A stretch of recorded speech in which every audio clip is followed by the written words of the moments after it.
evening, ladies and gentlemen, and welcome here as we get ready for the final regular season race of the ERL MegaDriver86 series. Tonight, we will know the 14 drivers officially that will be battling it out in the playoffs, and what a place to do it at. Seth Cole being joined here in the booth by Logan Brakey. And Logan, we're at Daytona with about 4 playoff positions on the line.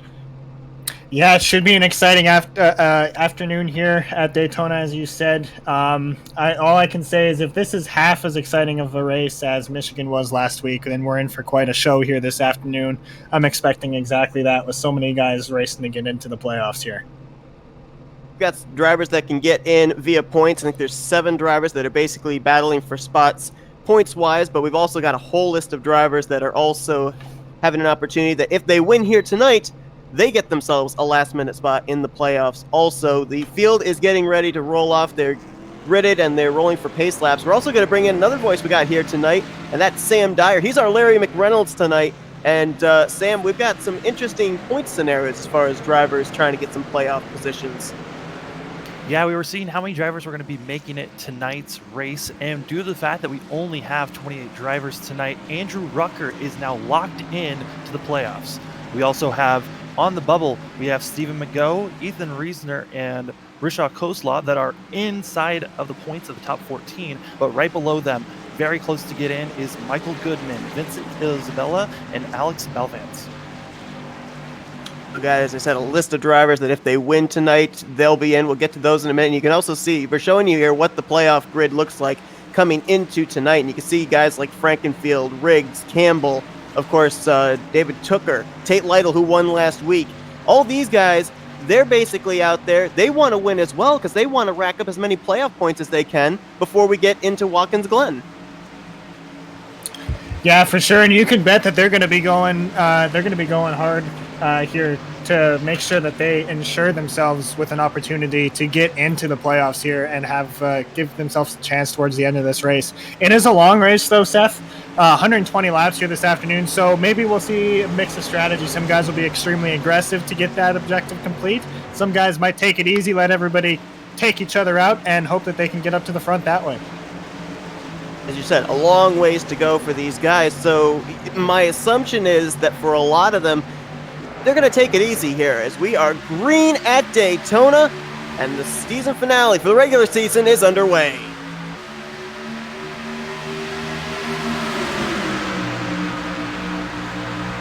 Position was Joey Bailey in the 55. Now, he is not eligible with a victory to get into the playoffs, so that bonus point for winning the pole did not go to a driver that's trying to make it into the playoffs via points. Yeah, pretty calm start here. We see a little bit of strategy, like we talked about earlier, being played out already. Some guys dropping below that double yellow line, making their way to the back of the pack to kind of just ride. It looks like there's 3 of them that are doing it. Taking it easy here at the start. I think that's a good safe call, especially if your season's on the line. One of them was Joshua Personette. Tyler Riggs was another, and I think the other one might have been the 11 of Matthew Weeks. Yes. Now, for the drivers that come into this race that need to win, you've got Damian Leniger. He has to win in order to make it into the playoffs. Same for Brent Wetz, Richard Hines, Matthew Weeks, that we just mentioned, Scott Haney, Joshua Personette, and Ryan Lutz. They've all made the required amount of starts, the minimal required amount of starts here this season, so a victory would sneak them a playoff position. And a couple of them, as we mentioned, like Personette and Weeks, dropping to the back, just staying out of trouble early here because it's a long ways to go in this one. In order to finish up front, you got to at least make it to the final lap. Yeah, absolutely. And in order to make it to the final lap, you got to get around those big wrecks, and they're almost inevitable. And especially in a scenario like this, being a season finale, regular season finale race, guys are definitely going to be aggressive. It doesn't matter who you are, really. Even if you're locked into the chase, there's no harm in being aggressive and going for a win just to solidify a couple extra points for you in the postseason. So everybody's going to be racing pretty hard tonight. To your point, you look at some of the guys that are up here up front. Joey Bailey's got nothing to lose, so he's leading the way, but you got 2-time winner Jared Campbell, 3-time winner Chad Frankenfield. You've got Ethan Burrell up here. He's locked in on points. So all these guys, yeah, there's nothing to lose. They can go up here. They can try getting bonus points for leading laps, try and rack up as many playoff points as they can. if they wreck out, okay, they know they've made it into the playoffs nonetheless. They're just out there trying to get points, so that way when the points are reformatted, when we get to Watkins Glen, they're going to be top of the board. Yeah, exactly. And then, I mean, like you said, on the flip side of that, there's the guys that are kind of right on that point cutoff bubble. Dallas Myhan, Michael Goodman, and Vincent Isabella. They're all right there within 15 points of that playoff cutoff. So, you know, and some of those guys are the ones that we saw drop to the back of the pack here earlier. So, like, we're gonna say it over and over tonight. Strategy is going to be a very important factor in tonight's race. Look at a lot of the tracks that we've gone to. We've gone to road courses, we've gone to short tracks, we've gone to 1 to 2 mile speedways. This is the first super speedway all season long, so we also have the opportunity for teammates to work together. You got guys like maybe Ethan Burl, David Tucker, we know they're locked in. Joshua Clark comes in ahead of the cut line. You know, Burl and Tucker might work with him to make sure he's going to get into the playoffs. There's 5 drivers coming to this one from Riggs Personet Racing. There's a couple of their guys like Alex Valvance. He's not locked in. Would those guys be willing to work with him to try and get him up into the playoffs? So a big opportunity for teammates to all be able to work together here as well in trying to help each other make it into the postseason. Yeah, for sure. Teamwork is more important here than ever. As you said, there's guys that are already locked in that might have teammates that are kind of outside looking in or might need to get that win. So maybe we'll see a little bit of dropping back to pick up a teammate, work their way to the front. One thing I have noticed here, I don't believe, guys, unless we touched on it earlier, Dallas Myhan is attending this afternoon's race, and he was one of the guys that was just outside looking in. So that opens up a window for some of those guys that are outside the cutoff line.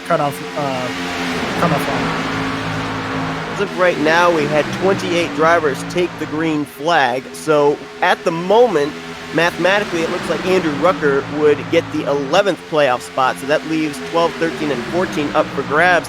And a couple of guys we mentioned dropping to the back. One driver that has not dropped to the back, he stayed up here inside the top 10. That's the 83 of Stephen Mago. He came in 12 points ahead of the cut line.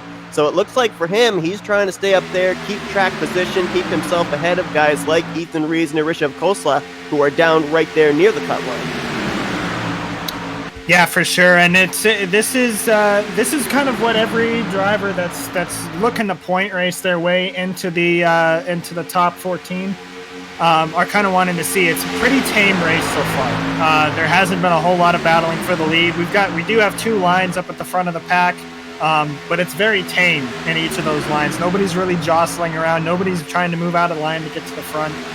So it's a very tame start. These drivers understand that, hey, we got 120 laps to make things happen here. There's no need to be making any sort of drastic moves to get to the front. Let's just take our time. The race will come to us, and things will work out the way we want them to. I would also look at, too, is, obviously you got to plan ahead at these super speedways. So with it looking as tame as it is, yeah, they're side by side but giving each other room. They're not really shoving each other into the corners. They have to start thinking about who they're going to come to pit road with in green flag pit stops, because we know at the super speedways, you come out by yourself, you're in big trouble if you're not with a pack. Yeah, and I was just going to touch on that as well. Some of those guys that we saw drop to the back of the pack, especially those chasers or the guys that are looking for a way to race their way into the final, or into the top 14 rather. Sorry, they're back in this back pack here, and we gotta keep an eye on them, because if they fall too far back from this lead pack, it could be costly for them, especially like you said during green flag stops. Even if you pit in with a group of cars, if you're far enough back and that lead pack is big enough, you will get caught and lapped and put a lap down here at Daytona. It happens all the time. We're looking here at Ethan Reisner in 27th, Ryan Lutz in 28th. Now, Reisner came into this race in the playoffs as far as points, but only 8 to the good. And we've got Ryan Lutz, who has to basically win to be able to make it into the playoffs. And as I'm looking at the lap times, they're all by themselves, and that pack that's way up ahead of them is beating them 2 seconds a lap. So another thing they would have to worry about is, with the speed that first pack is carrying, these guys could find themselves a lap down pretty soon. Yeah, exactly. And it might not happen. It might not happen until we see those green flag pit stops. But again, I mean, it looks like for the most part, we see a little bit of a single file line here through mid pack, and that might be okay for him to keep up. it might be generating enough of a draft for them to keep a pole with that lead pack. But I mean, they've got to be careful. They got to make sure they don't slip too far back, otherwise they will be screwed and tattooed. Some of the things that I love about the super speedway racing as well is you've got 3 packs of drivers with 3 different agendas. You've obviously got the guys that are trying to win in your in or make it in on points. You've got drivers that have already won. They're locked in. They're just looking for playoff points. But then you look at some of these names that are up here, like Joey Bailey, Justin Bond Sr., Levi Zelensky. They already know they're not going to be in the playoffs. They're going out there just trying to win. So they're the guys you would probably look at that would make those risky 3-wide moves or those risky slide moves on the back straightaway when we get into the closing stages. Definitely could be the drivers that could shake up who's getting to the playoffs and who aren't as well. Yeah, for sure. And those are the kind of guys you worry about as somebody who's actually has somebody to race for. You want to know what they're doing, how they're driving, and those are the guys you keep your eye on all race long. Maybe not too many aggressive moves from them here early on because, again, they want to make it to the end of the race to give themselves a chance to win. But once you get down into those closing laps, those are the guys that are going to give you the hard, aggressive pushes, especially if it means them getting to the front. And those are the kind of the guys you have to decide, okay, do I let this guy go by or do I try and fight this guy and work with him and see if he'll maybe push me up to the front? A long ways to go in this one as we've just now completed the 11th lap. We're on lap 12. I want to bring Sam Dyer back in because right now we've got the guy that was pretty much the bubble driver, Rishev Kolsla, in 11th. Right now things are looking pretty good for him. Yeah, with Dallas Mineham not making the race, it actually gives Kolsla more of a bubble to be able to stay in the top 14. Right now he's actually, when he started the race, he was at 11th, and right now the person he's got to watch out for is Stephen Go. He's just a couple of positions ahead of him and keeping him still in points where he is right now. Got Ethan Reasoner, as we mentioned, way at the back as well, so that might be someone he's already passed in the live points. Vincent Isabella, I believe, is the highest running of the drivers that we would be highlighting as far as points-wise. Came in 17th as far as the playoff grid's concerned. Right now he's running in the 9th position up in this lead group. I think he's actually now about to crack his way into the top 5 if that inside line can get some momentum. Seth, I want to go back real quick. You mentioned Ethan Reasoner kind of hanging out near the back of the pack. He and Ryan Lutz are 2 guys I believe matters, or Sam, excuse me, are 2 guys that need to absolutely are a must win in order to get into the top 14. They are running 27th and 28th right now by themselves. The speed difference between those 2 drivers in the lead pack is astronomical. These guys are in danger of going a lap down here really, really early. The driver that's running towards the rear of the field is Andrew Rucker, but as we mentioned, he was 33 points to the good coming into this one, so he can afford to be running back there at this current point in time. I think his goal, just finish this race in one piece, because I think if he can at least finish other than dead last, he's definitely going to make it into the playoffs. He was the first driver coming into this that was not completely locked in on points. Really all depended on how many drivers took to the grid. If we had about 34, 35 drivers in this field, then yeah, it might be a little bit of a worrisome situation for him. But since we only had 28 take the green, I think he's pretty much locked in at this point. Yeah, for sure, and he's and that's really good news for him. It's really a steady as she goes race, ride around, make it to the finish, and you're good to go, man. That's the perfect scenario for somebody like Andrew Rucker right now. Up here inside of the top 10, and some of those names of drivers that are in must-win situations to make it into the playoffs. 7th place, you got the 3 of Scott Haney. Right behind him, you got the 87 of Richard Hines running in the 8th position. So these guys keeping themselves up towards the front, maybe sneak a lap lead here, but they want to stay up with this lead pack apparently. For them, I guess it's a go for broke. Either go up there, stay at the front, try and have the race lead at the end, or wreck trying. Yeah, exactly. And then again, on the other end of that spectrum is Ryan Lutz and Ethan Reasoner. They are right now exiting turn 2. The lead pack is in the middle of 1 and 2. They're in a dangerous situation right now, but to that point, it's still early in the race. A lot can happen. It's 1 lap that they're going to lose here. They can get that back, no problem. They just have to stay calm and cool and kind of race their race. So. make it interesting too between the both of them, because more than likely when they get reeled in by this lead group, they'll be able to kind of mesh and be able to be up to speed with this lead pack. But then you're going to have a race within the race between the 86 and the 66 in the battle for the lucky dog if we get a caution. Yeah, and you kind of see that race between the races. Well, it's a little bit of engine cooling there. I thought maybe that Ryan was going to try going on a lead there. But yeah, you're absolutely right, because as soon as these guys go a lap down, they're going to realize the situation they put themselves in, especially if this race stays green and they have to do green flag stops. Then it gets really tricky. But I got to wonder too, Seth, if maybe these two cut a deal, because they're the only two that are in this situation, and they've been hooked up since the beginning of the race. So maybe there was a little bit of communication beforehand. Say, hey, let's work together. We're both in the same scenario. Let's help each other out throughout this race and see if one of us can benefit from the other. Some experimentation going on right there. It was 4 cars on the bottom, 4 cars on the top side, and Chad Frankenfield pushed Scott Haney to the race lead on the top side. Matter of fact, even with only 3 cars there up top, that's Frankenfield, Bonsignor, and Stephen Magot. They're actually making some pretty good speed up there with a lot of other guys lined up on that inside line. You got Scott Haney, Jared Campbell, Joshua L. Adams, Joey Bailey, and Richard Hines down there. So there's definitely a top side here at Daytona, and it's got some good speed if you can get the right cars up there. Well, we talked about it at Michigan a lot too, Seth. The side draft, as you would imagine, is a huge factor here at Daytona too, and it works the same way. That inside car is going to get slowed down by that outside car as we see that outside line start to drop back. Now they seem to be getting broken up a little bit. But when that outside line gets hooked up and gets formed together, Seth, they can really motor because of that side draft. It'll slow that inside car down. And if you think about it too, the inside line has to turn just a little bit harder off the corner to keep off the guys on the outside. The guys on the outside are taking a bit of a smoother line through the corner, so they're able to get a little bit of momentum off the corners, and usually it works out in their favor. It's hard to get a full line of cars past the inside line, but as we see right here, it's usually easy to take the lead here on the outside. It's a good battle going up here at the front. Joshua L. Adams now out in the lead, the 88 leading at Daytona. That kind of seems realistic. But we saw a couple of cars on pit road. You talked about the kind of deal that maybe Reasoner and Lutz worked out. Well, both of them hit pit road just a moment ago together.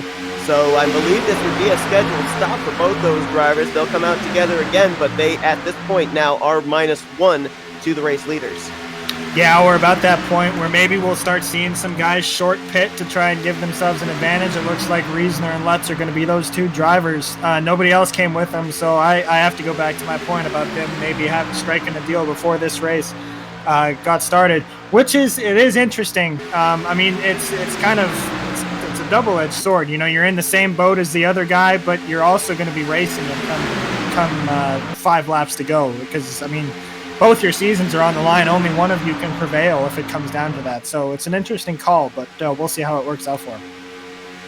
Another interesting thing that we'll be seeing here is, you know, when drivers from this lead group come to pit road, we don't know if maybe all of them will come at the same time, if they'll split it up one lap after the other, but it's very difficult for a big pack of race cars to get down to 55 miles per hour to get onto this pit lane. You got to try avoiding running each other over, try and pick different lanes going into pit road, and of course you've also got to make sure you get yourself single file coming to pit lane so you don't block somebody out. So pit road can be just as chaotic as the racetrack itself. Yeah, for sure. And you know that the inside line is probably, in this lead pack, for instance, this inside line is probably communicating to the outside line that, you know, when are you guys going to pit? We're going to try and pit on this lap. And that's not... People think that's maybe giving up strategy, but it's really to avoid causing a wreck. Because if you get this, as you said, this whole big pack pitting at once, that's 2 lines of cars trying to make it onto what becomes a small pit road, and you're braking from 195 miles an hour down to 55. That's just a recipe for disaster if you're bringing a whole bunch of cars in at once. whether it's coming to pit road, having your spotters communicate with each other. It's all about communication with the close quarter racing we have at super speedways. And so lack of communication could certainly end your day early, and I don't think these drivers want to do that. I mean, maybe if we get into a latter portion of the race, they may not exactly strategize with each other and say, hey, when are you coming to pit road? I'm coming this time. But at least right now, early on in this race, when we're not even halfway through, definitely communication is going to be at an all-time high. And going back to the point we were making earlier about the rear pack losing the lead pack, it looks like for the most part they've done a pretty good job of sticking with them. That single car line has really helped him kind of stay close enough to where it's not really going to hurt him. Like we said, the only two guys that have really been hurt about as far as breaking away from the pack is concerned has been Ryan Lutz and Ethan Reisner. But it looks like these guys kind of are working together. They're trying to keep in touch with that lead pack. And you can bet that these guys are all going to try and work out a deal as to when they want to come to pit road to keep this momentum going. Guys up here that are kind of in the must-win situation, like Scott Haney, like Richard Hines. I want to bring Sam in here. I mean, what do you think with them running up here in this lead pack? Do you think this is wise strategy, or would you have done something like Matthew Weeks did and dropped to the back? You know, all these strategies are going to be coming to fruition really soon with all these pit stops. If people can stay clean up front, I mean, it's the best thing for these guys that are in public positions. Right now, I think Belvance is doing a great job of staying up front. I mean, even recently being so far back, it's giving him the best chance to get up there in points. Looking at the live points, I think Isabella is the closest one to making it into the points, with Ethan Reisner right now being all the way in the back. Now Rishav Kosla, who was the bubble driver coming in, still in that 10th position. So I think the pressure, at least for the moment, is kind of alleviated off of him. But yeah, I think you're absolutely right. Ethan Reisner, I don't know if he had an issue on the start, if he dropped back to help Ryan Lutz, or what the case is, but it seems like he's dug himself into a hole early, because with as big a field as we had here, that maybe didn't necessarily knock Andrew Rucker out, it certainly could have that kind of an effect on Ethan Reisner's playoff hopes. Yeah, and somewhat good news for those guys that are must-win drivers. It looks like Brent Wentz has had to retire from this race. He was one of those must-win drivers, so that eliminates one more competitor for a lot of those guys that are in must-win scenarios. So that's kind of something, that little bright spot on their days there. That's one less guy they got to beat to that start-finish line come lap 120.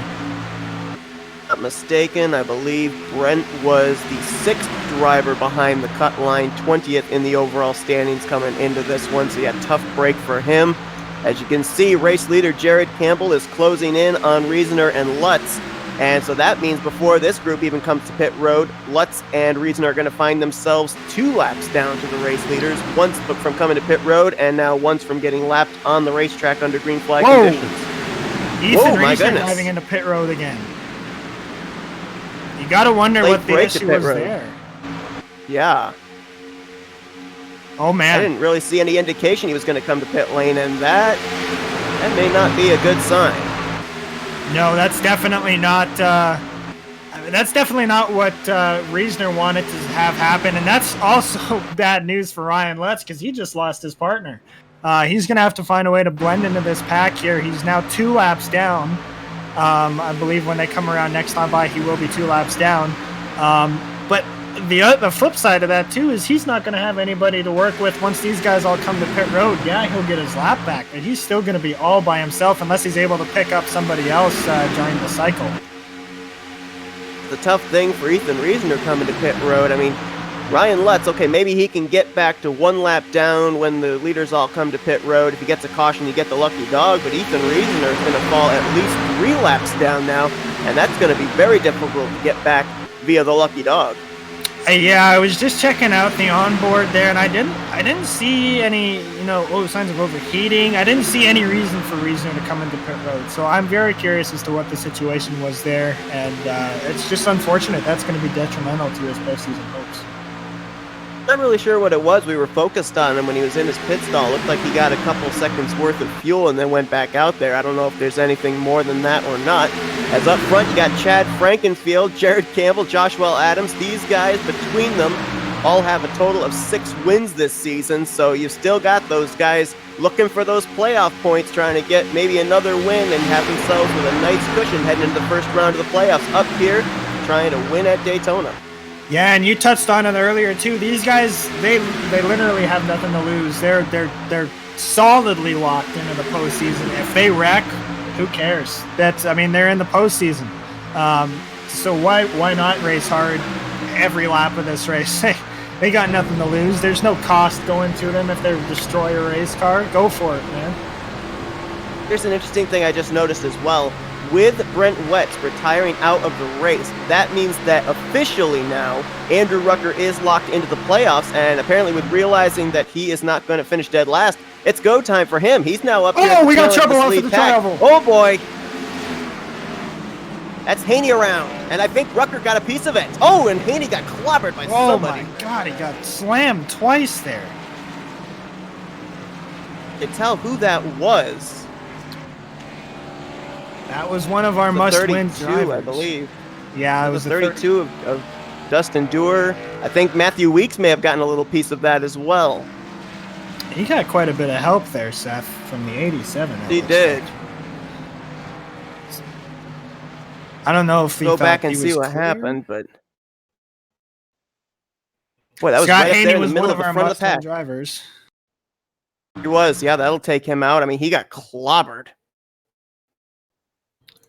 I believe Rucker got a piece of it. I don't know how much damage he got, but I think he at least had contact in the passenger side door. He was right in the middle of all that, and he was just then working his way up into the top 10. Yeah, he was. I mean, he was doing everything he needed to. Then, I mean, I'm not sure. You think 87 got loose or what? But it looked like at it. Yeah, it really does. I think you're absolutely right. I wondered if maybe he got a little help from behind by Mago, but it didn't look like there was any contact between those two. And boy, 32 of Dustin Dewar up there on the top side had nowhere to go after the three came back up into his lane. That was Richard Hines in the 87 that got into him. Another one of our must-win guys. Scott Haney had actually gotten pushed to the race lead not too long ago. And it's looking like he was going to at least put himself in position to be up there in the conversation for this win. You just saw there the contact between the 3 and the 87. And yeah, I don't know if that was an attempt at side draft gone wrong or what, but it had rather drastic results. And it looks like it has officially now taken the 3 of Scott Haney out of this race. Yeah, that's two that's two guys that have already received detrimental blows to their postseason here early on, so that's unfortunate. Luckily, that it was a small wreck by Daytona standards, so it's fortunate enough that we get to see a lot of cars still racing. On board with Matthew Weeks, and you could see right there, I think he slowed down in time. I don't think he hit anybody, so keeps his playoff hopes alive anyway, as that car is still in one piece. So I would say that for the most part, the drivers that sustained damage out of all that would have been Rucker, Haney, and Dustin Dewar. Everybody else, for the most part, I think got through relatively okay. Yeah, I would agree with you there. Looking up at our pit stops here, it looks like, I mean, not surprisingly, 4 tires and a full tank of Sunoco racing fuel. It's pretty unsurprising call on the pit stops there, Seth. All right there with the Bafana in-car camera with Dustin Dewar, just nowhere for him to go. Can't see through the smoke, and last thing he saw was the 3-car facing perpendicular up the racetrack right in front of him. So tough break there for Dustin. Now, Dustin did not come into this race eligible to get into the playoffs, but still not what he wanted to have happen to him here in the Daytona race, as I believe out in front. Now, this is an interesting call. Rishav Khosla is going to stay out. That's going to get him a bonus point. And as we mentioned, he came into this race right on the bubble spot. So I think this actually is a good call on his part.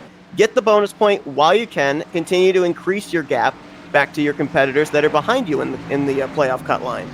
I agree. It is a good call here as long as you see him dive to pit road. And he's going to do exactly that. Coming. Yep, he's going to do exactly that. So, yeah, I agree with you. That's a good call. Get yourself a bonus point. It's Daytona. Dropping to the back is not going to kill you. I'm very supportive of that decision. That's point racing at its best. Now, I believe that this caution is going to put Ryan Lutz as the lucky dog, which would have him, I think, back to -1. So he's hoping now for another caution so that way he can get back on the lead lap. Yes, he did. Because remember, he short pitted, so he does have tires. Won't really be an issue for him, but the fuel would be. But he did short pit, so he's going to have a little bit more fuel than these guys would have. So he did stay out, get the free pass, and you're right. He is back 1 lap down. First, he should be first car 1 lap down. Richard Hines and Dustin Dewar both went a lap down that time, but they were involved in that wreck, so they will go more laps down. So Ryan Lutz should be the only car off the lead lap. 1 lap down, rather. Ethan Reisner is now 2 laps down. Right there, Scott Haney. I thought he was out of the race, but no, he has continued on. There's really no back end on that machine, so if anyone's behind him, not sure what they're going to bump down the straightaways, but also with the hits that we saw him take, not really certain just how up to speed that race car is going to be. But stranger things have happened at super speedways, so at least just keeping himself in the running. But, I mean, if he came into this race maybe eligible to get in points-wise, then, yeah, I'd say, okay, he may have a shot if some of his competitors get involved in wrecks as this race progresses on. But coming in a must-win situation, I think that wreck pretty much took him out of it. Yeah, well, the thing that he's probably worrying about right now is what kind of RPMs is he turning? Does he have power underneath that hood? And from what I'm seeing right now, he does not have a fully performing engine right now. So he'll be down on power. Maybe the draft will help him stay up there, but I hate to say it, but I do not see him in contention for this win any longer. There's going to be something that we haven't said very often this season. We've been at short tracks, we've been at road courses, we've been at speedways, and it always seems like the big thing that we harp on when we're under caution is the race leader needs to get a really good restart. But this is Daytona, this is a super speedway. The leader does not want to get a really good restart here, or else the field's going to swallow you up. So this is going to be interesting to see just exactly how the leader approaches the restart here at a super speedway. And Seth, you know this from the racing experience you have, and I know this from the racing experience I have. That is such a hard thing to tell yourself. When you're leading this race, you want to go before all these guys do. You want to get away from them. But here, you have to force yourself to let the guy behind you get right up to your bumper and push you on that restart. You want to make sure there's a car getting you up to speed as fast as you can. Otherwise, you're right. You're just going to get munched by the pack coming off of turn 2, and you're going to hate yourself for it. Right, so we are going to be 35 laps at least into this race. Sam, what do you think? We're going to start to see some of these guys that are in must-win situations race a little bit more aggressively, or are we going to see pretty much the same thing we saw on that last green flag run? Right now, you got Alec Malvance and Vincent Isabella in very good positions to be getting points, but right now, we also got to watch out for Stephen McGough. I was watching that last caution. He was also slightly involved. His front end was bunched up a little bit. So he has a little bit of damage to watch out for. But right now, it's between Malvance and Isabella on who's going to get it. They're out atop the pace car. We're getting ready to go back racing. It'll be on lap 35. Joshua L. Adams on the bottom. Chad Frankenfield up top. Green flag back in the air. This is the restart. We might see guys be a little more racy now that everybody's back on fresh rubber. The fuel cycle has been reset. Guys might be a little more racy now that they've got that first wreck out of the way. It kind of gets in drivers' heads. Okay, we can be a little more aggressive. We got the first caution out of the way. Let's try and be, let's start moving forward here as we come around on lap 35. Not sure if there was a little bit of give and take there by Chad Frankenfield and Justin Bonsignor, but Bonsignor kind of backed off, let the 15 in, and now Jared Campbell gets kicked up to the high side, and he's got no friends. First time we've mentioned Jared Rexing's name up here. He's currently scored in the 6th position, and he came into this race the last driver locked in. So he's a driver that would love to be able to get his first win on the season. We look at him, Ethan Burrell. They came into this race, Joshua Clark. They were locked into the playoffs, but they have a 0 in the win column. Yeah, we can pretty much count everybody outside of the drivers that Sam was mentioning earlier as must-win drivers. We can almost add them to that list, I think, Seth. And you're right. Jared Rexing is one of those guys. He's doing a great job right now. He's in my comfortable spot, as I like to say it. When you're in a clutch scenario like some of these drivers are, the bottom, I think, for me personally, is the place to be. You can get out of the way of trouble quickly, unless you are the trouble. So he's in a pretty good position right now, sitting there in 6th place. Talked about, Rishav Kosla coming in the bubble spot. Now with him running well, that kind of puts Ethan Reisner down in the bubble spot. And take a look who's running up there in the 8th position, Michael Goodman. So you'd kind of maybe think that he and Vincent Isabella might be battling for that final playoff position with the struggles the 86 has had early on. Yeah, exactly. And he's those two guys that you just, Goodman and Isabella, they're again, like Lutz and Reisner were. We got a car slow on the backstretch here. Sorry to interrupt myself. It's Scott Haney's really slow on the backstretch. Might have just been letting the field by as he gets up to speed now. But going back to my previous point, those two drivers, Michael Goodman, Vincent Isabella, they're in the same boat. So again, they might work together. As you said, they've got a deal cut possibly. And they're just going to work together to try to get themselves to the end of this race. Right now, Michael Goodman and Vincent Isabella came into this race 1 point separated from each other. So, Sam, I would assume that right now, those are the two that we're looking at to possibly be the ones that be taking that final playoff spot if we don't have a different race winner that's in the must-win situation take the checkers tonight. Yeah, also another thing to watch out for is with all these cautions that we've had, more cars are going to get damaged, they're going to get a lot more lap down, and Ethan Reisner is slowly moving up. He was 27th and now is in 24th. Yes, he's 2 laps down, but he's slowly getting those points where he actually still might be locked in, even with everyone racing so well up front. Excellent point, yeah, with the fact that even though he may be running off the lead lap, he's picking up positions, and every position is a point. So great point right there. As up front, you got 3 cars on the top side. That's Frankenfield, Campbell, and Rexing. On the bottom, you got Adams and Bonsignor. 3's always going to beat 2 at the super speedways. Oh yeah, absolutely, and especially when that bottom line is broken up is right now. They're not nose to tail. Oh, the 10 gets left out to dry there. They thought they were going to wait until, we might get a spot here. I thought maybe they would wait for the whole train to clear before they move to the bottom, but the 10 of Rexing is going to get left out to dry there. He does not have any friends until that 13 car catches up to him. Right now, the teammates for that 10 car would be the 88 of Joshua L. Adams, but he's kind of having to follow in line with it, what everybody else does, and then the other one would be the 66 of Ryan Lutz, who currently is in the lucky dog position. He's 23rd, 1 lap down, but currently, if he could get himself a caution, we could start saying his name up towards the front, because we really haven't seen what that car has since he lost the draft early on at the beginning of this race. No, and he's in position A as far as he's concerned right now. He's not racing anybody right now. He's just riding. Ethan Reisner is still 2 laps down, as we mentioned, and then obviously the lead lap traffic. So he's in a position of his own. He can just ride until that next caution. Make sure he's not the caution. But as I say that, we see him kind of letting off to pick up Ethan Reisner again. So you got to think that they've still got that deal going, even though they're on 2 separate laps there. Scott Haney in the 3 coming back off of pit road. He's now 5 laps down to the leaders. And I'll tell you, I would be very interested to see what happens if Ryan Lutz gets back in the lead lap, because we know he's got good speed at the speedways. You go back to Charlotte, he was up there in the conversation for the win. And Logan, you'll remember last week, he was the main contender for taking the win away possibly from Tate Lytle, but Lytle was able to hang on. Yeah, he got beat by a nose. I mean, he was wicked quick. He was the only one, as you mentioned, that could give Tatum a run for his money and provided us with a fantastic finish.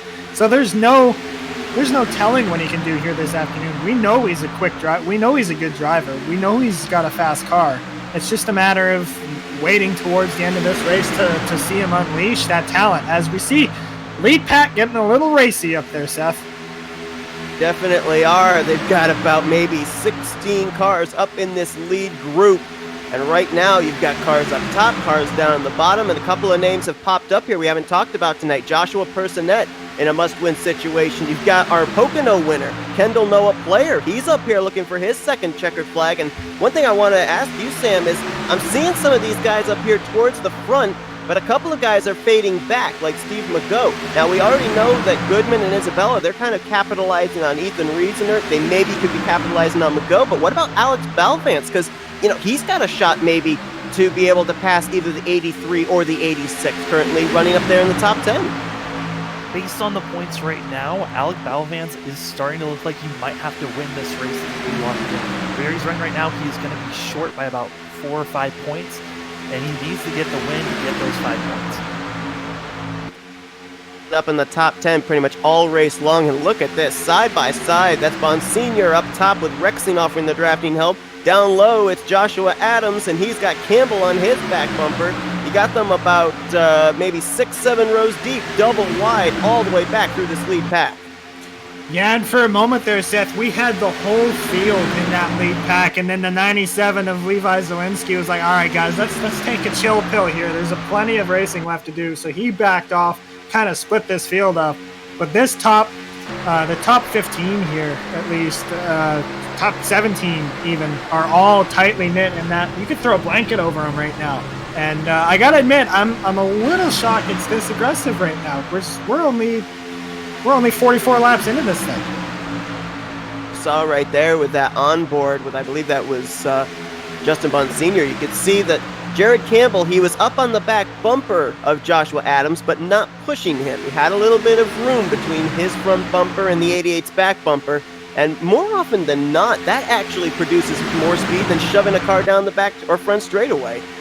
Yeah, and it's something that drivers try to avoid this early on, because as you said, when you get up to the back bumper of these guys and you start pushing, there's honestly a lot more lifting that goes on right there, because it's hard to lock up and stay steady. So guys are kind of, they're edgy whenever you lock bumpers, as we see them doing it down the backstretch here now. That's when guys aren't shy to do it, to give themselves a little run. But yeah, you tend to move a little bit quicker when you leave yourself a little bit of space here, because you can almost go more wide open than you can when you're locked bumpers. Certainly looks like with this package as well that the draft is certainly in play for allowing drivers that may be able to drop back 3-4 car lengths to draft right back up to the pack. And with that being said, that's going to check up the inside line a little bit more going into the corners. So you look at someone like Frankenfield there behind Adams, he's got to be careful that he doesn't carry too much speed into the corner and run into the back of the 88. And while this is all going on up front, we see that second pack, the kind of the pack at the back there, they're all just playing it safe. They're running that famous Dale Jr. line at Talladega. They're all running the top line in the corners. That's how you know people are just taking it easy and riding. Everybody's on that outside groove. They're waiting for these guys up front to make a mistake, and they're all going to be able to just get themselves woed down and get through it. Just nice, safe racing going on at the back. Yeah, Joey Bailey back there leading that group. He's in 15th right now, and he was up there battling for the lead in those first 30 laps. So apparently he had enough excitement for the moment, decided to go back where it's safe. Got Ethan Burrow right behind him. Damian Leniger, who is the highest in the point standings that is in a must-win situation coming into this race. He could not make it on points. Right now he is currently scored in the 17th position, and we talked about this coming into the race tonight. Pretty much Damian Leniger, the reason that he's in this situation, you'd have to go all the way back to Sebring. He got a points penalty for final lap incident, and that pretty much, I think, was what caused him this far down the road to come into a must-win situation at Daytona. Yeah, for sure. It doesn't dawn on you until you get into these kind of situations how much those early season point penalties can really cost you. You kind of shrug it off at the time and you're like, okay, long season, it's a small points penalty. I'll be able to make that up down the road. But then you get yourself into these situations where you're 2, 3, 4 spots out, and you look back at those races like, oh man, if I wouldn't have got that points penalty, I'd be good, man. I wouldn't have to worry about racing for my life here at Daytona. My experience of iRacing is none. I have never raced on iRacing, but we saw some smoke there, and that's because the 31 of Jared Campbell is doing some warping there on the top side, leading that outside line. How scary is it to have a warping car leading your lane at a super speedway? Oh no! A big save there from Rizlav Kozla. He's going to hang on to it. That's not going to bring out the caution, but that's not what he wanted to see. as he was in right position down early. to that inside wall and somehow was able to correct it back, going the correct direction. But that's huge, Sam, as far as a driver that came in right on the bubble spot. Yeah, I mean, with him getting that one lap lead, it gives him a bonus point, so he's still not fully out yet, but this is a scary point for him to be in. If he's that far back, he needs to get some positions back to stay in the top 14. It's a caution right now because he has lost the lead group, and some of those guys he's racing, like Goodman and Isabella, they are up there inside of the top 10 right now in the running order. Yeah, he will most definitely lose a lap, but you know what, guys? Losing a lap is much, much better than losing a race car, especially when you're in the position he is. That save was fantastic, especially in a place like exiting the tri-oval. If you've raced here at Daytona, you know how slippery that is. He barely touched the apron, and the car went around on him. That was a fantastic save. This race is far from over. He's got plenty of time to get himself back into that position here. He just has to bide his time and let the race come to him. Especially coming out of the tri-oval, more often than not, you get hooked in that area. You're going to be in a sideways slide heading towards the inside wall. He was very fortunate. He was not facing any further to the left than he was, so he was able to get the car straightened before he got down to that inside retaining wall. Yeah, and I checked the replay too. It looked like the car in front of him there, I'm not sure who it was, got a little bit squirrely in front of him, and maybe that triggered a little bit of a reaction there from Kozlov, I'm sorry. And that's probably what led to that. But again, he'll be just fine. He'll lose a lap for sure, but he'll no doubt be able to get that back here at some point in this race. The thing for him now is if he does get lapped, he'll have to keep himself ahead of the 66 of Ryan Lutz. That'll end up being the battle for the lucky dog position. But I believe that the field would lap him before they get to the 66, so he would have the aid of being able to still draft with the lead pack. Correct. Keep himself ahead of Lutz, at least for the moment. Yeah, correct. Lutz has dropped back again with Ethan Reasoner here. They are at the tail end of the backpack here, so you're correct. Once they come around the lap, the 54, he'll be able to blend into that lead pack. He's got the speed. And he'll be able to just ride around as in the lucky dog spot until that caution comes out. With the front there, as you see them going around, I believe that's the 32 of Dustin Doer, who is off the pace. Jared Rexine out in front with Alex Balvance. Now Rexine comes in locked in. Balvance, on the other hand, could these two have worked out a deal? That's a Toyota and a Chevrolet. Yeah, that's huge for Rexing there, getting that lap led as far as the points racing goes. And like as you mentioned, Balvans is right there behind him, so maybe he'll hopefully try and he's hoping to try and make a move, maybe to get himself a point led, or a point for a lap led here, because as you know, when you're points racing, every point's matters, man. They're looking awfully racy right now. They almost look like they were thinking about 3 wide going into 1. I think that was Kendall Noah Player that was taking a peek. They're starting to get a little bit more aggressive with the pushing as well. We saw that on board with Balvance. He was right up on the back bumper of Rexing coming out of turn 2. Yeah, and going back to that, we touched on that point earlier. It's kind of in a driver's code, you know? It's okay. If you want to push me, man, wait till the straightaway. Wait till I can get to a spot where I can hang on to the car if you're going to give me a good push. If you push in the corners and you push, if you're just a little bit off center with one of these things, it'll upset the car like nobody's business, and that's when it becomes a handful. That's when drivers get frustrated. Man, if you're going to push me, do it down the backstretch. Don't do it anywhere else. You saw right there with the onboard with Vincent Isabella. Balvance getting out of shape off of 2. Almost went down there onto the double yellow line. That was a close call for him. So you can clearly see here too. These guys, they're out there. They're running fast laps. They're running in a pack. But they're not really racing, they're dancing. These cars are not stable at all with all that air moving around them. No, and it honestly becomes strenuous there. A little bit of side draft from Rexing. Ooh, that almost opened up the gap there for Balvance to make a move there. But yeah, you're absolutely right. It becomes strenuous almost to a point where you see some of these guys back out of this pack. You're like, okay, I've raced in this pack long enough. I need to drop back, calm myself down, and regain some focus here, because you would not believe how much focus it requires to stay off one of another, even if in a relatively calm pack like this. You know, the slightest wrong move, as we saw earlier, could be the end of a race for not only yourself, but 20 other cars. Val Vance pushing Rexing right behind him. You got Vincent Isabella, Kendall Noah Player on the bottom. The man up top side trying to get a run there is Joshua Adams, but doesn't look like they're being able to generate quite the speed they were early on. Looks like that inside line has more drivers and more momentum. Yeah, and as long as that's the case, they're going to end up being the line that prevails. You see the outside line get hooked up here off the corner. They're going to get a little bit of a run, but that inside line's going to pull again, possibly. They're breaking up a little bit. It all just depends on who's able to stay together the best.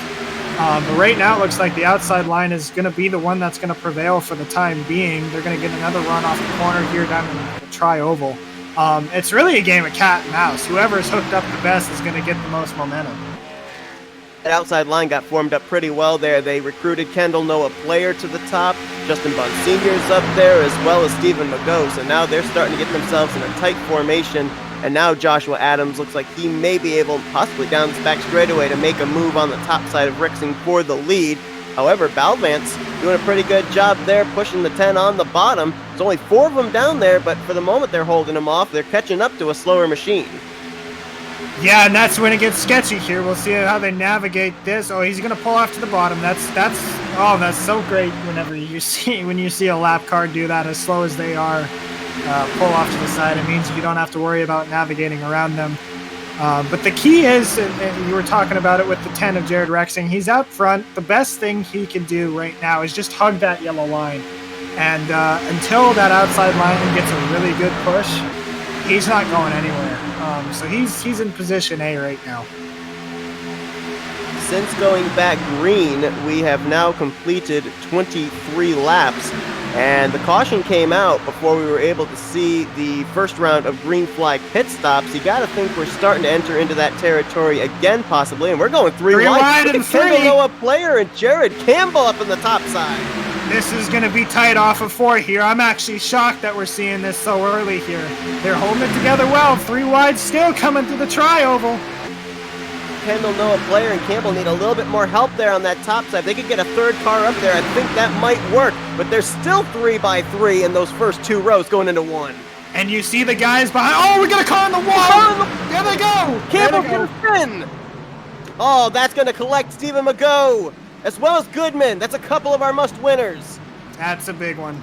I saw that coming, Seth. I knew it wasn't going to work. I just knew it. Zanette was involved. Clark, I think, got slowed down. I couldn't tell, but I thought maybe I saw, I want to say it might have been the 73 get a piece of it of Goodman. Oh my goodness. That was big. Was, absolutely. And that's going to put a smile on Rishav Kosla's face, because not only is that a caution that's going to keep him on the lead lap, but that's some of his competitors that got involved in that one, namely the 83 of Stephen McGough. Yeah, and I thought it was going to, I honestly thought, Seth, this was going to be a lot bigger than it was, but, I mean, these guys did a pretty good job of missing this. This could have been, these guys should have just all piled in there, to be honest. Just notorious at Daytona. But, they did, for the most part, they did a pretty good job of getting around this. So this was not as big as I expected it to be. But I just knew it wasn't going to be able to work for more than 2 laps. Saw it happen. A little contact there between Joshua Personette and David Tooker further back there. Not really much in terms of hard contact, but you saw right there when the 94 got up and into the wall, there's just no way to slow down at a split-second moment for Jared Campbell. No, when you're that close and you get a car in the wall in front of you, they're your brake. Really, you can jump on the brakes, but it's, you're as you said, there's just nowhere for you to go. Nothing he can do in that situation. Contact there for Stephen McGough, just the wrong line at the wrong time. He's got some pretty extensive front end damage. And Sam, with that damage, does that put McGough maybe in the bubble spot now? Really looking at this, I think McGough actually might be all right, even with the damage. If he can somehow just keep running these laps and surviving and then more cautions after this, I think he'll be all right on points. The person that this really helps out has to be Ethan Reisner and Kostla. They both were on the bubble, being very close to being knocked out where they were standing. But with this caution and cars being knocked out, this could give Ethan Reisner more positions. And also it gives Kostla staying on the lead lap, giving him also back with the pack and still racing. And on how much damage he got, Michael Goodman, right now running in second. I think he ran to the back of somebody, but he might still be in it. Vincent Isabella is still in it, but this also puts Ryan Lutz back on the lead lap. So another guy who came in a must-win situation, a very timely caution for him, getting the lucky dog here. Sorry about that. Was muted. Just going back to that last caution there, Seth. I'm looking at the majority of those cars in that 3-wide pack. What did we talk about earlier? These guys that were locked into the race have nothing to lose. A lot of those guys that were running up in that 3-wide pack were some of those guys that had nothing to lose. And that's just kind of the product of this race in here at the season finale. Some of these guys are going to be aggressive. One of them, the guy that started it all, was Ken Noah player. Think about it, too. We were reaching the halfway point.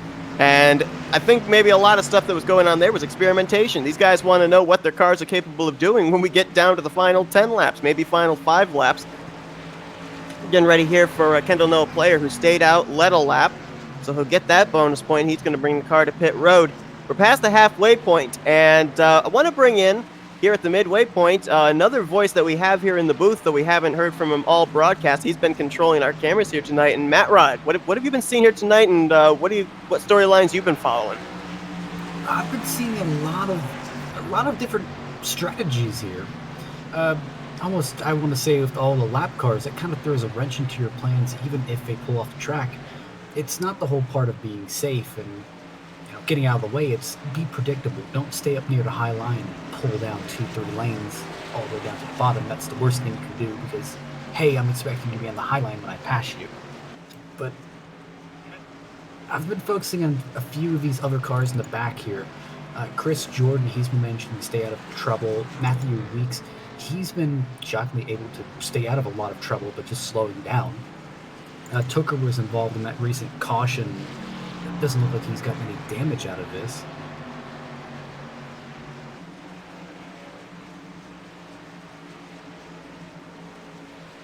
I mean, there's been a lot of drivers that have basically just been minding their manners back here. And I look here at guys like Tucker and Matthew Weeks. The two of them are teammates, along with the 37 of Ethan Burrell. So I think that they've had a clear strategy coming into this one at the very get-go. We haven't really seen them up towards the front. They've been running mid-pack to the rear of the field. And I think right now, maybe, just maybe, their strategy is try and get that 11 car in victory lane. Yeah, for sure. Absolutely. I want to go back to... We saw Ryan Lutz get his lap back. But it would also appear that... let's see... Kostla was able to stay on the lead lap before that last caution came out. Is that correct? He was, yep. Yeah, he never got lapped. That's huge. That's great for him. He can forget about that incident he had, and now we can get back to racing. That's fantastic news for him. Didn't really, with that spin, didn't have him in a panic situation, but if he had gone a lap down, that would have made it very interesting in the points battle for a playoff spot. But yeah, he managed to stay on the lead lap, which also was good news for Ryan Lutz, because Lutz then was the recipient of the lucky dog. I'm noticing a couple of drivers that are towards the back of the pack after all of this, and I believe one of them is out of the race, and that's Jared Campbell. So apparently whatever damage he sustained, he's taken his car back behind the wall. He has already locked into the playoffs, came into this race as a 2-time winner. I think basically he was just deciding this car is not going to be good enough to get up there and battle for another win. Might as well take it into the garage area. And that, I would think, Sam, would be more good news for guys like Rishev Kostla and go. Yeah, it really is. This makes it even harder for Isabella to get in, and also Goodman. really Isabella looks like he's the one who has a chance to get into the playoffs, who would knock Ethan Reasoner out. Isabella needs to lead a lap and then also finish in the top 2 to get in. That is the hardest thing to do, but that's what he's got to do to get into the points right now. Stephen McGough back there in 22nd. He's the last car on the lead lap. Ethan Reasoner currently 1 lap down in 23rd. In your estimation, what do you think would be the number of DNFs we'd have to have with McGough and Reasoner working their way up to the front as we go back green here, working their way up in the leaderboard to put Vincent Isabella, Michael Goodman, guys like that in a must-win situation? Val Vance right now is really must win, and if we see Goodman, actually right now is mainly just Reasoner. If Reasoner gets another position with another caution, another car going a lap down, it will make it so that Isabella, Goodman, and Val Vance need to win. So right now, these guys are asking for a great finish. That's what they're going to need for to get in, but also hoping there's no more cautions so that they don't have to get into a must-win situation. Front right now, you've got Joshua Adams being pushed by the 10 of Jared Rexing, and if I'm not mistaken, I'd have to look. Yes, those two are teammates. So we see teammates nose to tail here working together, which I would think would be very big for someone like Rexing, who's already locked in trying to get a win. I don't know if Adams would be willing to give up playoff points to be able to help push a teammate to a victory, his first of the season, but still a long ways to go, so we may never find out. And Seth, on that last restart there, coming off of turn 4, Andrew Rucker entered full conservation mode. He pulled off of turn 4 and he's riding around by himself back there. He's got nothing to lose. He knows he's to the good. This is a good play by him. Just finish the race, man. Get home and you're in. Well played. Absolutely. Just keep that car in one piece. Bring it home with a playoff position in hand heading into Watkins Glen. So I think we can say at this point we've got 11 drivers that are locked in, and I would think as we get closer and closer towards the end of the race, it'd be easy to figure out if Stephen McGough would be locked in, Ethan Reasoner might be locked in, same for Kosla. It would obviously put those guys like Goodman, Isabel, and Balvance as we get closer and closer into the must-win category.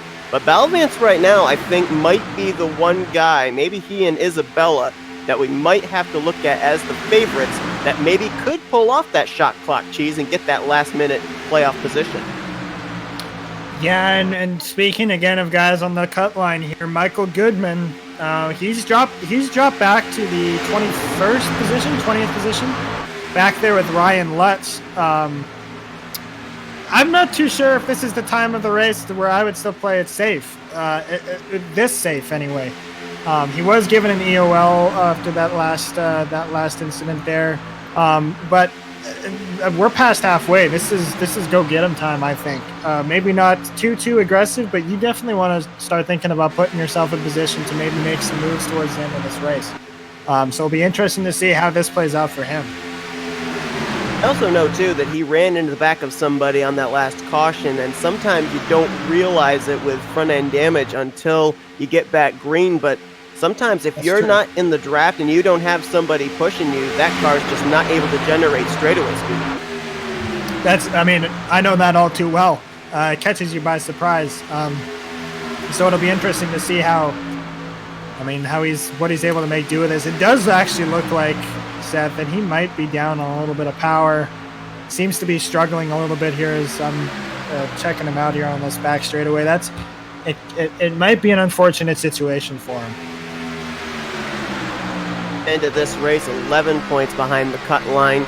So this could, if it is indeed him being low on speed, this could potentially take him out of the playoff picture. And we saw that Jared Campbell retired out of the race, but we've got another player up here that's a two-time winner this season. Tyler Riggs has now entered into this lead group.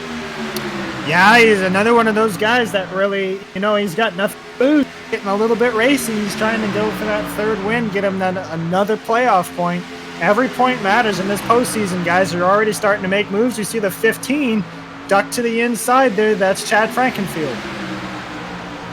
To throw another iron in the fire there, the car that's just ahead of him, the 5 of Alex Valvance, is a teammate. So a big opportunity here for those couple of Camaros to be able to work their way to the front. But boy, Justin Bond Sr. says, no thank you, I'm going to be the book between those two bookends. He just cut right down in front of the 26. Yeah, he's not having any of their games here. He's himself, absolutely, and it's getting awfully racy up at the front here. And I'm quite frankly, I'm loving the heck out of it here. Jarrett Rexing again on working that outside line, trying to make something happen up there. Maybe seeing if they can form a line to try and get by these two inside cars.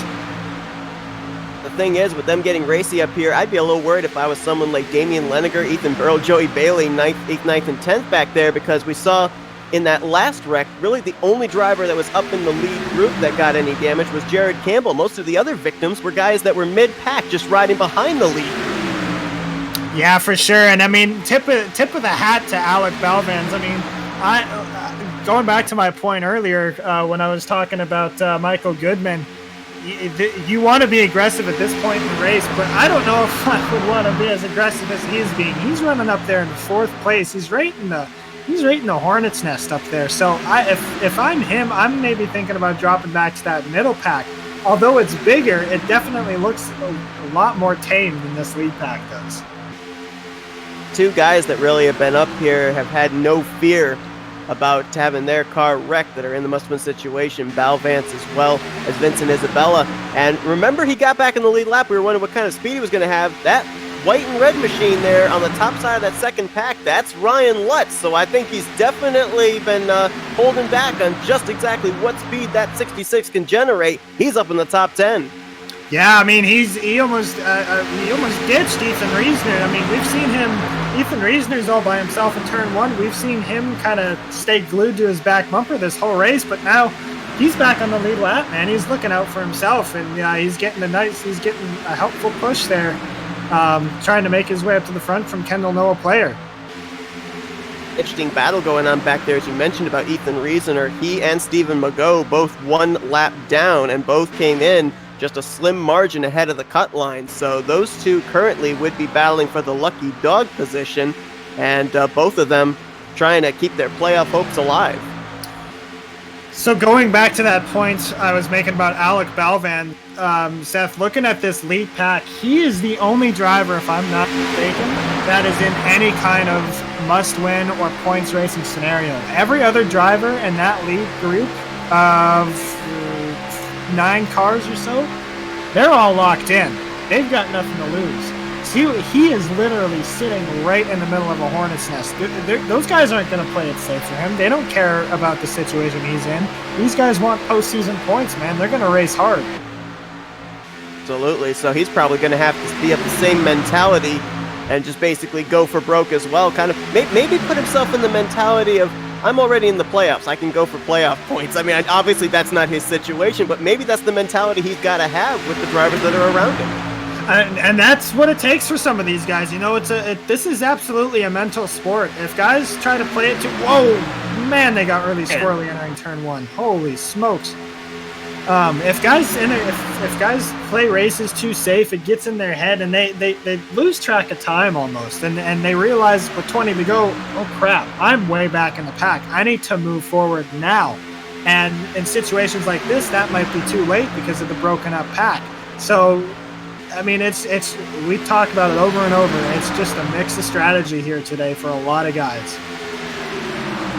Kind of don't want to say it because the last 2 times I've said it, we've ended up having a caution, but we could end up closing in again for our first round of green flag pit stops. Just when we maybe get into that realm, we've ended up having the yellow flag wave. And now I would kind of think that we're entering into the stage where if it is green flag pit stops, it's all going to be about execution, because this is the part of the race where it's going to get to the point, if you make a mistake, it's going to be very difficult to recover. Yeah, for sure. I mean, these would be make or break pit stops. Even if we have one more caution, I think these guys need to pit one more time to make it to the end. If it comes out to a caution, that's still going to be a money stop scenario. One mistake on pit road could be so costly. But you're absolutely right. I mean, green flag pit stops, even we keep talking about green flag pit stops because these guys keep making us think we're going to see them by the way they race. And when it gets time to start really talking about them, they go 3 wide in the turn 1 and they wreck each other. So it's hard. It's really hard to tell right now. Interesting. I almost wonder if there's some team orders manufacturer-wise going on. Because you look at that second pack, it's all Toyotas. You got Leniger, Burrow, Bailey, Zelensky, Tooker, Clark, Matthew Weeks, all Supras lined up there in that second group. You almost wonder if maybe there's a manufacturer alliance going on there. Yeah, and as you say that, we see Michael Goodman, who we talked about being one of those bubble guys. He's just losing a lap right now in the 73 car on the outside. He's going to have to just blend himself in at the back of the pack. He's now going to be racing Ethan Reisner and Stephen McGough for that lucky dog spot. He is. It's going to have him 20th, the first car, 1 lap down. I believe he is about 8 seconds ahead of Ethan Reisner. We'll see if he can merge either with his first or second group and be able to keep himself ahead of the 86. But yeah, that's going to be the battle within the battle. And right now, I think that Michael Goodman could be very quickly fading from our playoff picture. And man, boy, some of these guys just can't seem to be able to hold the bottom right now. We saw Balvan slide up in the corner a moment ago. Rexing just did the same there and almost got into Lutz. Joshua Adams threw a massive block on the 15 of Chad Frankenfield going down the back straightaway, and that's what caused that little kerfuffle we saw in 3 and 4. That was squarely tip of the hat to these guys to get through that clean, but you can bet the comms were lighting up asking the 88 what the heck he was doing just there. Another thing too, as this race progresses towards the end, we're going to see those kind of blocks. A lot of drivers defending their positions because right now they've been seeming to play nice, but when we get down to the end of this race, it's every man for himself. Yeah, absolutely, and it's only going to get worse once that lead pack becomes one big pack, and we're going to see that here after this last cycle of pit stops, whether it be under green or under yellow. The next event in this race will close the pack up, whether it's a set of green flag pit stops or a caution. Speaking of closing up, you can throw a blanket over this top 6 or this top 10 right now. And the tail end of this group, I believe, is the 13 of Vincent Isabella, as these guys are side by side about 4 rows deep. I'm looking back there around the 18th position. That's where we find Rishav Koslav, who had that tremendous save, was able to stay on the lead lap. Sam, does he think he's in a safe situation right now, points-wise, do you think? Is that why we're not seeing him up there any further in the field? No, he's really not in a complete safe place. Vincent Isabella is the closest person to him. If Vincent Isabella gets up to around 3rd place, he should be all right. But right now, Alec Balvance needs to win. Just based on the fact that Ethan Reisner is going to get another spot, he is now pushed himself in unless Balvance is able to get to the lead and win a race. Also, I believe Stephen McGough has clinched himself in at the moment. I think right now, as we're looking at it, for Kosla to find himself at least in a somewhat amiable position, he'd have to pick up 1 or 2 more spots. He's currently only running 4 positions ahead of Ethan Reisner, and he came in 6 points behind him. So if he could move up maybe another 3 spots, that might move Reisner down into the area of a driver that could get eliminated out, either by a driver moving in via points or a driver getting in via win. But I think right now, that's the battle going on between those two. They're only separated by 4 positions, but they came in separated by 6 points. Sam, I want to go back to you real quick, as I just noticed that it appears that Andrew Rucker has pulled off for the time being. I've noticed he's now 12 laps down. Is that at all going to affect him in playoff implications? No, just based on the fact that we only had about 28 drivers starting this race, he was automatically, just by starting the race, automatically clinched into playoffs. So Andrew Rucker is in it, but due to the fact that he pulled off, it actually gave Ethan Reisner another point, which gave him almost a chance to be fully locked in unless Balvance or Isabella wins this race. At the front right now with Jared Rexing still leading the way, it really now, we're oh boy, that's a car on the apron. I think that was Tyler Riggs getting forced down there. Great save by him. But I think we're starting to enter into the phase now where we're starting to see drivers get themselves locked in via points, and now it's going to come down to if a driver's going to get locked in or if a driver's going to win a race to knock them out. I don't think really the point scenario is coming to the forefront anymore. No, I think it's now it's going to get real racy because the guys that we're focusing on making them into the playoffs here are the guys that have to win. I think the points racing, for the most part, correct me if I'm wrong, Sam, is pretty much over at this point. There might be a little bit of points racing left, but it's mostly focused on the guys who need to win. Yeah, so right now, if Vincent Isabella leads the lap and finishes in the top 2, that's pretty much the only points battle we have with Kosla. If Kosla stays where he's at the moment. But besides that, pretty much it's win or you're in. If you lose, you're out. Speaking right of now, guys, I would think. Oh, go ahead. Well, I was just going to quickly say, so I would assume that right now it's basically Riesener, Kosla, and Isabella trying to keep themselves out of the final 14th spot in case a driver does win here tonight to get themselves a spot, because that would knock them out. Yeah, for sure. For sure, Seth. And I was just going to point out, too, speaking of guys who need to win, we talked about them a lot at the start of the race, but for different reasons than what we're seeing right now. Look at the lead car on that outside line going to the lead in turn 1 is Ryan Lutz. Ryan Lutz had lost the draft early on in this race. He got trapped a lap down early with short pitting, got the lucky dog, fought his way up into the top 10. Now he's up in this lead group, and he's getting shoved to the lead by Justin Bonsignor on that top side. Yeah, and he's one of those guys that is in that lead pack that is actually racing for their playoff lives. The 5 is also one of those guys, Alec Balvans, who wins. He locks himself in. Alec is not point racing anymore, as Sam touched on. He's got to win this race if he wants the chance to race for a championship. Going back to Ryan Lutz, remember last week he finished second to Tate Lytle. What does a runner-up finish do for your psyche heading into the following race? When it's a finish that close, Seth, you want to go out and you want to win the next one. He was a bumper shy of winning that race. That sucks as a driver. You can bet he came in this race determined to get a win, and he knew he had to. He raced hard last week because he was in pretty much the same scenario. He had to win last week in order to get into the championship. Same scenario here as we see him drop down to the lead in turn 3. For a moment there, it looked like Bonsignor, who had pushed him to the front, was going to cross him over and say, "Thank you, I'll take the lead now." But Lutz able on the top side with help from Joshua Adams to clear the top position. Oh no, he blocked him. He gets hooked into the grass. Is he going to save it? And he will. Holy cow. I thought for sure he was coming back up into the pack. What a save by Ryan. That's truly unfortunate, but my goodness. That's a race-saving save right there. I was going to ask just before that happened, with him being out in front, how aggressive is he going to be with blocking? I think we got a little bit of an answer. I don't know if he blocked or if he just got a bad bump in the trial, but looks like he got a bad bump. But, boy, that was a tremendous save. We've had some great saves there, not only in, but off of the tri-oval, first by Kosla and now by Lutz. Yeah, that car was hooked towards the fence, Seth.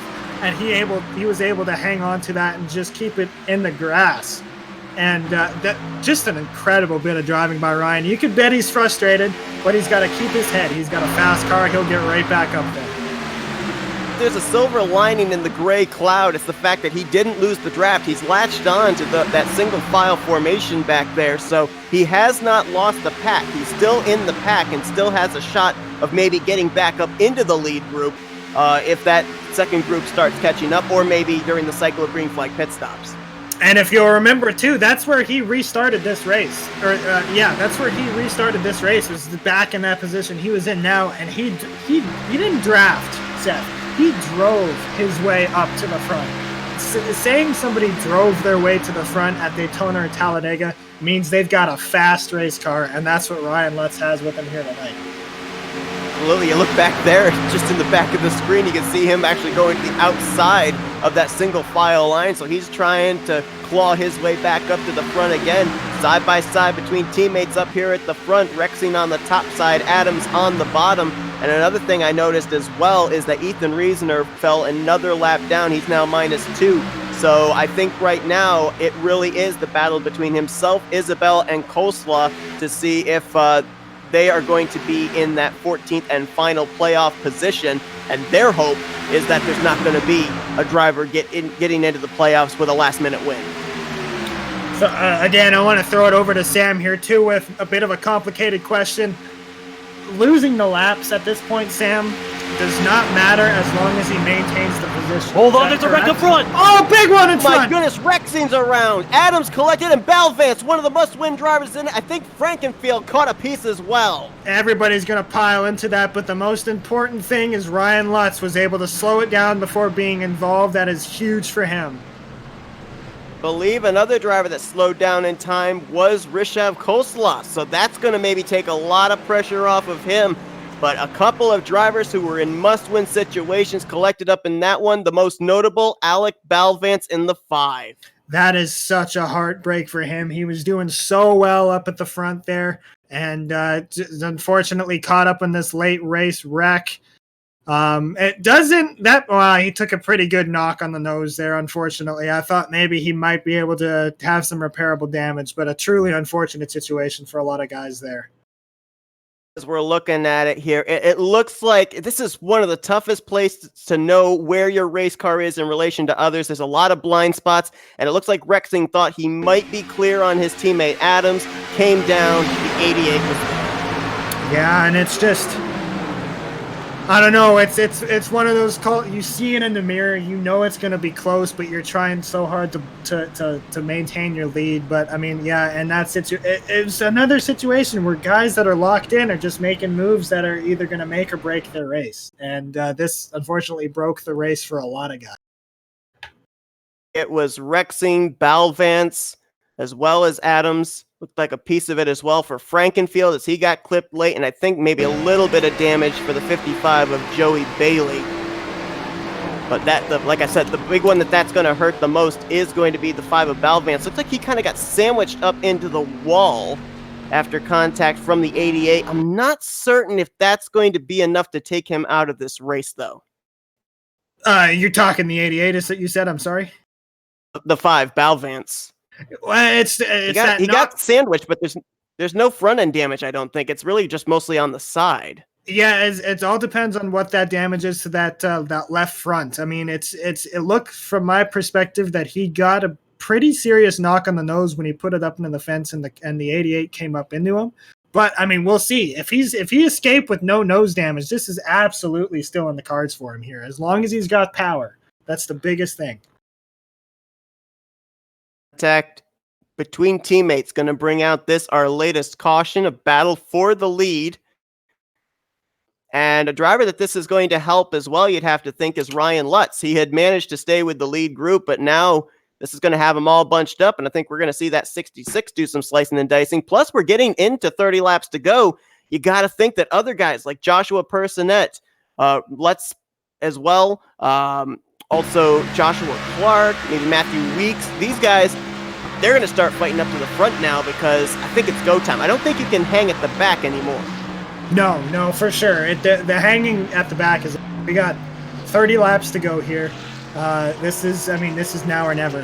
You've got to start making moves and get yourself into that lead pack and with a chance to win. Time to play it safe is done. Let's throw it over to Sam because we've got Joey Bailey who's taken his car behind the wall and Jared Rexing. Where does this put guys like Riesener, like Kosla?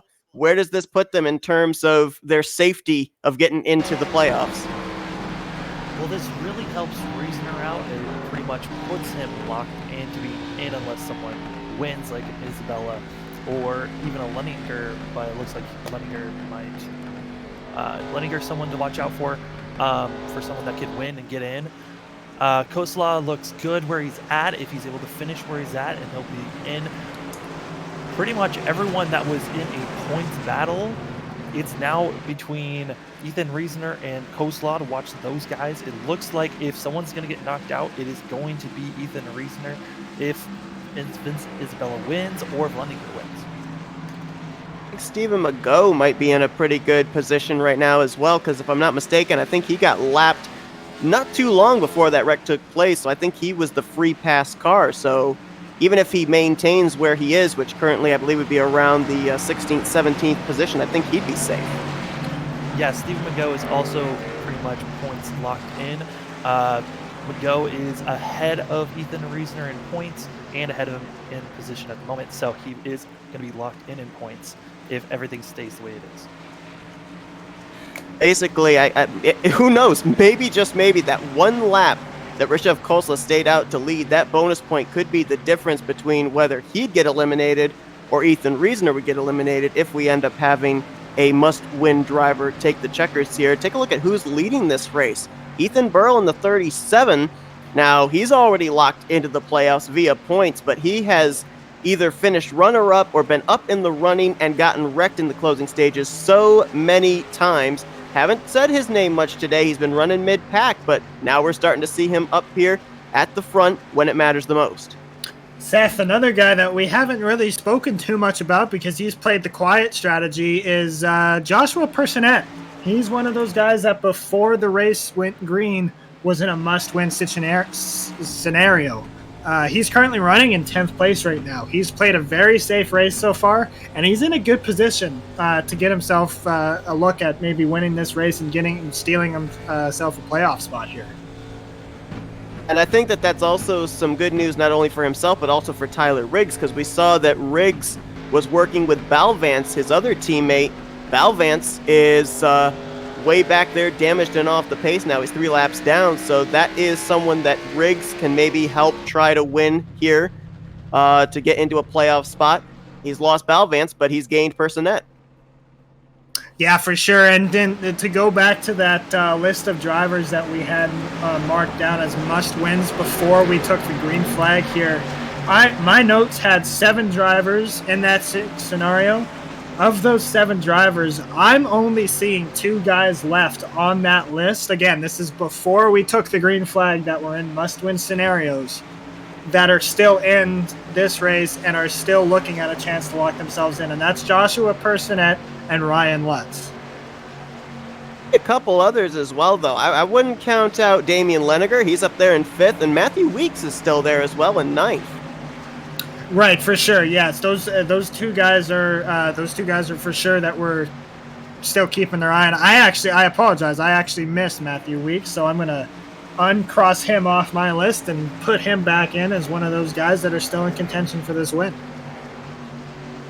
And else that I noticed too that might be a factor here in these final 25 or so laps is we saw before that second group was full of Toyotas. Well, all those Toyotas are now up here towards the front. You've got Ethan Burrell, Levi Zelensky, Damian Leniger. Not too far behind them, you got Personette, Weeks, Tooker. So you wonder if all the Toyotas will be able to work together now at the front of the field like they were doing back in the midway pack on that last green flag run.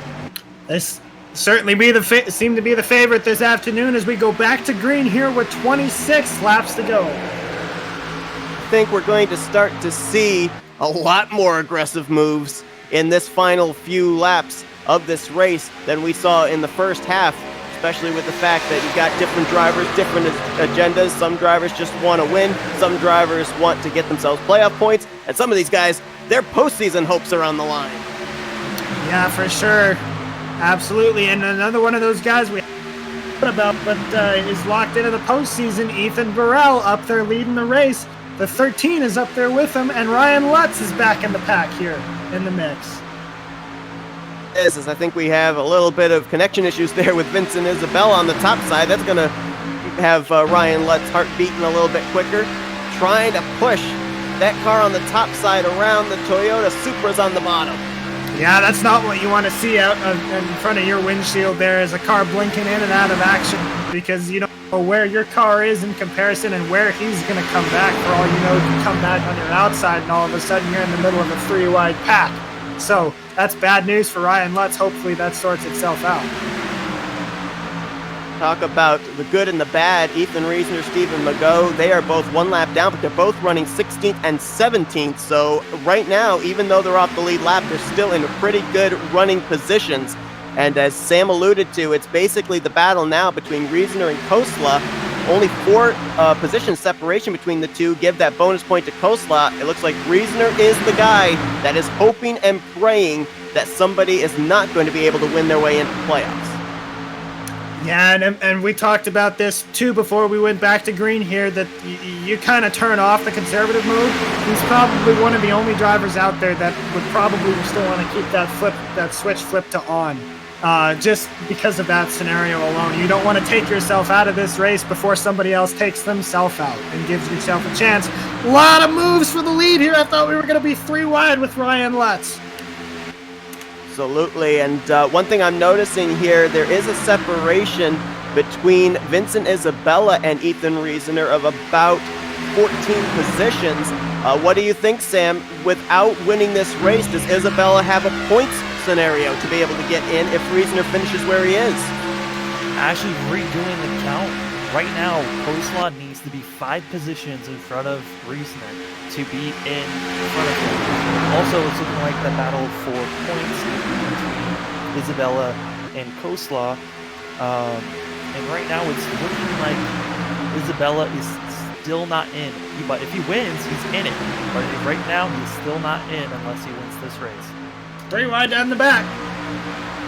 They are. Car stuck in the middle. Looks like that is the 88 of Adam. No, I'm sorry, that's the 37 rather of Ethan Burrell. Now he's going to tuck up in front of the 66 of Ryan Lutz. And look there on the bottom, you got Isabella, Zelensky, Leniger, and Personette. 3 of those guys, if they win, they're in the playoffs.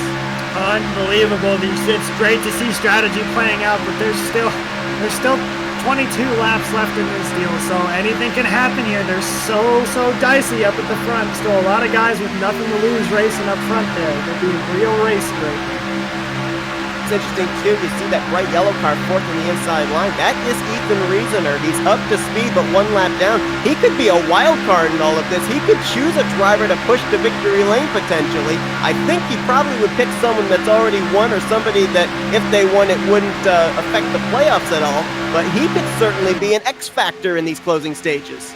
For sure, and he could actually be the spoiler on the lead line here. He could race his way up to the front of this pack and lead the pack around and unlap himself.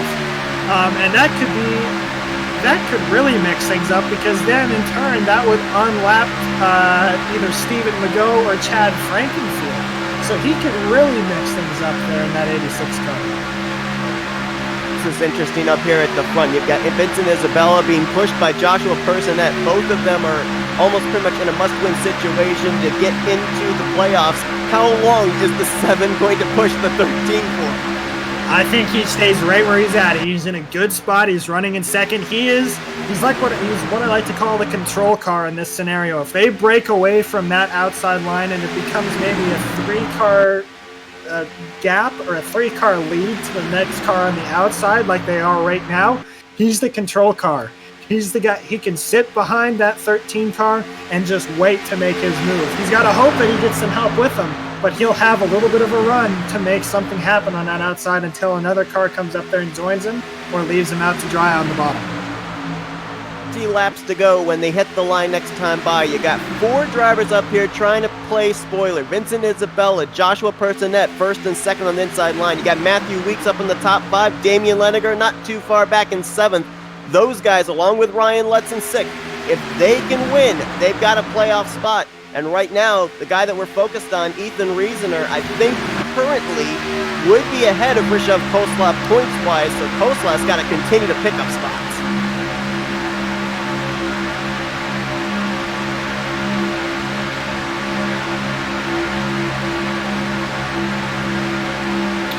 Yeah, if it was...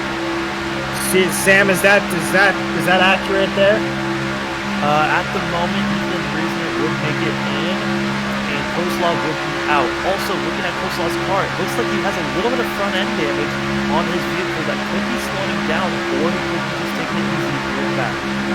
The thing, Sam, can Kosla take it easy? I mean, we've got 2 guys leading this race that if they win, he's out. He's got to pretty much get up there and do something to break them up, wouldn't you think? I mean, there's 20 laps. It's time to go. And there's nothing else to be waiting for. You've got to make your move right now if you're going to be trying to win this or try to get your points.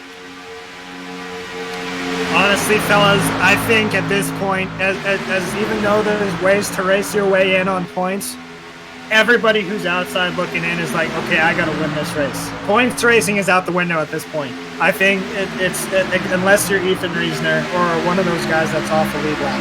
This is a winner-in situation now in this race. The points are out the window. Everybody's looking for that first place spot. I think right now, with where Reasoner's running, I think it's basically, is Kosla going to make the playoffs or is someone going to knock him out? I think that's the only scenario we're really focused on at the moment. And look who moves into second. Getting kicked up the high side is Personette and Matthew Weeks with teammate Ethan Burl right behind him. Burl, do you think he'd be willing to push the 11-2 in victory? He's not won this season himself, but would he look at the big picture and try and get yet another teammate into the playoffs? You got to think that's probably on his mind, and if not, Matthew Weeks is begging him to help him out. Hey, buddy, come on, you're in. I need this win to get in. Please help me out. And that's certainly a situation that we could be looking at here. And also a reminder: keep in mind that 86 is not for position. He's the wild card in this pack here. He's mixing it up there. He's trying to get himself unlapped to get back on the lead lap. Absolutely. The 13 and the 86, I do not believe are affiliated with each other, but they are two Chevrolet Camaros with quite a number of Toyota Camrys around. As there's a car he's on his roof! Oh, he's up and over! What just happened to him? That's sure. Reasoner. That's Reisner. He just pulled off of the tri-oval, Seth, and he hit the goodness. He hit the roval curbs and he flipped. I cannot believe we are still under green. My word. And that's huge. That's got to kind of put the scenario now with Reasoner maybe getting eliminated. Wouldn't you think, Sam? Yes, it does. With all the cars that are still running right now, it will give Kosla, I believe, a 1-point advantage right now. If Kosla gets just one more position, will all these cars that are still running laps are able to run laps and get past Reasoner, Kosla should be in the playoffs. Holy cow, this is not the 24 hours of Daytona, but that rumble strip that is part of the road course infield playing a huge factor here in the closing stages at Daytona. That's exactly right, Logan. That's what he hit, and that's what sent his car up into the air, and I think that car is done. Seth, he was under power, and he wasn't overheating. He didn't get loose either. He just pulled off. I'm shocked at to what has happened there. I mean, he took himself out of the race. Almost like he did, and respect. maybe out of the playoff contention. It almost looks like a sign of respect of not wanting to muddy up the first place battle by being a lap car. I can understand that, but his car was up to speed. It wasn't like he was really holding anybody up, and to be honest, he was the one that was actually pushing someone that needed to win, like Vincent Isabella, to the front. Yeah, I'm dumbfounded as to what happened there. I mean, he was in position, especially if a caution comes out and he's able to take care. If he wasn't part of the caution, he had his lap back. He was able to be back in contention for this. I'm baffled. Too, but boy, they're getting racy up here at the front again. You got Ryan Lutz with help from Tyler Riggs. On the bottom, Matthew Weeks with Vincent Isabella. And doesn't look like Vincent's too eager to push the 11 to the race lead. He's trying to look for a third lane up the middle, it looks like. No, he's what you're talking about earlier. He's waiting for the straightaway, and he's kind of just trying to hang right on that. See if maybe they can get clear of this outside line, and so he can make a move himself for the lead coming out of one of these corners. Got 14 laps to go. As I'm looking at it, I don't think Ethan Reasoner can be passed by Alec Balvance on the track, so it looks like he's going to finish more than likely in the 18th position. So Sam, where would Ryszard Kosla have to finish to get himself out of that final playoff position?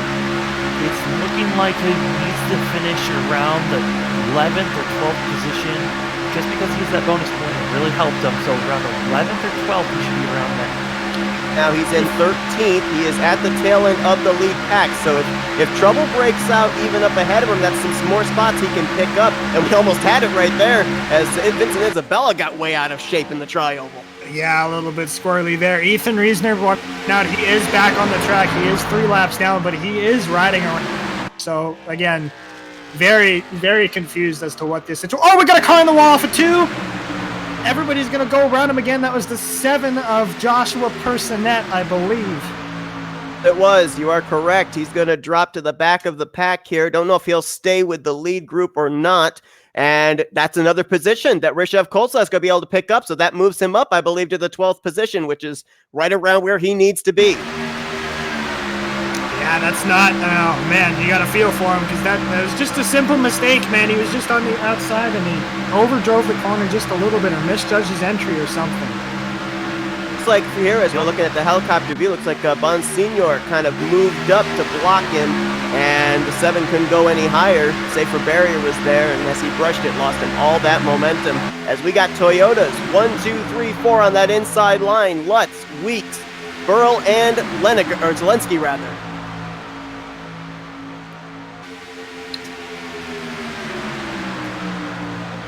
Sam, go ahead. It sounded like we cut you off a couple times. We got to remember that we are saying that if just based on the differential between we have Koslaw and Reasoner, we're just saying these numbers. That's if one of these drivers that are win the race. Now, if someone that's already in the playoffs wins this race, Ethan Reasoner and Koslaw are both still in the playoffs. You're right, and I think that we may have to up Koslaw's goal because Ethan Reasoner, despite being multiple laps down, he actually passed Chad Frankenfield for a position. So he's now up to the 17th spot. So that puts the pressure back on Koslaw to get himself up maybe into the top 10 now. And to Sam's point there regarding a non-guy that's locked in winning this race, the first car in that scenario is the 37 of Ethan Burrell. The top 3 right now, the 66 of Brian Lutz, the 11 of Matthew Weeks, and the 13 of Vincent Isabella, swapping back and forth, of course, are the top, or the 3 guys that are in must-win scenarios that are running up at the front of this pack right now. Laps to go at Daytona. We've got pretty much 12 race cars up in this lead group. Joshua Personet, I think, is just barely latched onto this group, so we might have 13, but it's going to be about 13 cars to settle out this race. And I'm not so certain we haven't seen our last caution either, because with 10 laps to go, we're going to see a lot more aggressive moves. Yeah, and to that point, Joshua Personet has lost the draft entirely. He's by himself on the back straightaway, running way slower than that lead pack, but there's 13 laps left, and you're right, there will be another caution. So he's just got to ride around, and, well, I shouldn't say there will be, because there might not be, but he's just got to hope that there will be. And he's right back in it. Matthew Weeks got pushed to the lead, but here comes Vincent Isabella on the top side. He's getting shoved by fellow Camaro Tyler Riggs. We got Toyota Supras on the bottom, Camaros up top. As they head to the back straightaway, both of those duos are locked bumpers down the back straightaway. Everybody trying to get every inch they can, trying to break away from the guys on the side of them to put themselves in position to make a move. As you see the top line get broken up there now, the lead cars are going to be able to break away. They're coming up on some lap traffic here. We'll see if they pull aside, let them go. They've been pretty tame so far, the lap traffic, so I don't think they should be an issue. Ryan Lutz controlling the draft. He pushed the 11 of Matthew Weeks out a little bit, used that to get a run, move to the top side. Now he'll get pushed to the lead with help from Vincent Isabella. Seth, I keep seeing it every single corner. Guys on the second car in line is pulling to the outside, right up against the car's back bumper, and they're doing that to try to cool their engines. But every single lap, they're getting closer and closer to hooking that right rear, and whoa, that was a close move from Ryan Lutz. But it scared me because sooner or later they're going to misjudge it and they're going to hook one of these guys into the fence, and we're going to see a massive wreck. We saw it on our last caution where the race leader thought he was clear, came down and got hooked. We could see a case of deja vu here in these final 7 laps. Is now jumping to the top side. I believe that is it's the 11 rather, with his teammate Ethan Burrell. That's the Toyota teammates working together again. Yeah, we were talking about it here. That's teammates together to push the guy outside looking into the front, and that's exactly what we're seeing with the 11 and the 37 on the outside there. Now it looks like we've got maybe about, I would say, 10 cars up in this lead group. One driver that is not a part of that is Rishav Kolslaw. Right now he's in the 12th position, and I would say he's basically in a position where he's going to have to just wait and see what happens up front. I don't think he's going to be able to have anything to say about it. Yeah, I don't know. He's back there with the 4 car of Chris Jordan, and I don't think he's got enough to kind of race his way back up into this lead pack. So you're right. I think he's kind of just in the position now where he was hanging back. He's hit a safe spot where if something happens in front of him, he can jump on the brakes, pull to the inside, and get through it here. Now he Big is the push down the biggest. back. Right now, he is the biggest cheerleader of the 94, 26, 97, 51, 37, any of those guys that would not affect him missing out on the playoffs. Yeah, and to your point there, we have the 51 car of Justin Bosignor. That's a pretty new name. Correct me if I'm wrong there, Seth. He could be. Has he won a race this season?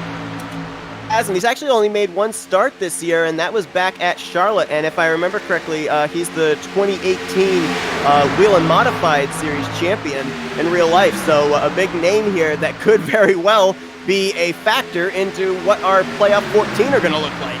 Yeah, for sure. Everybody wants to win their first race of the season, and he's one of them. Do so.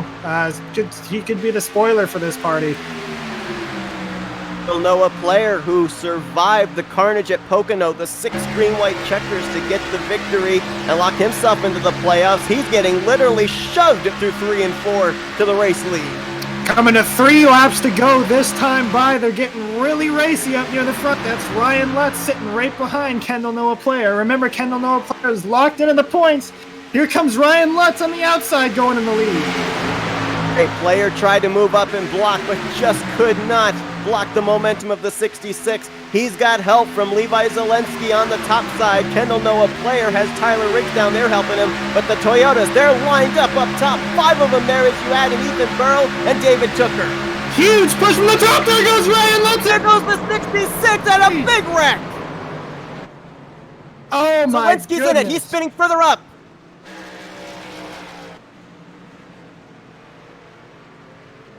Was in it. Ethan Burrell was in it. And this changes everything. Yep.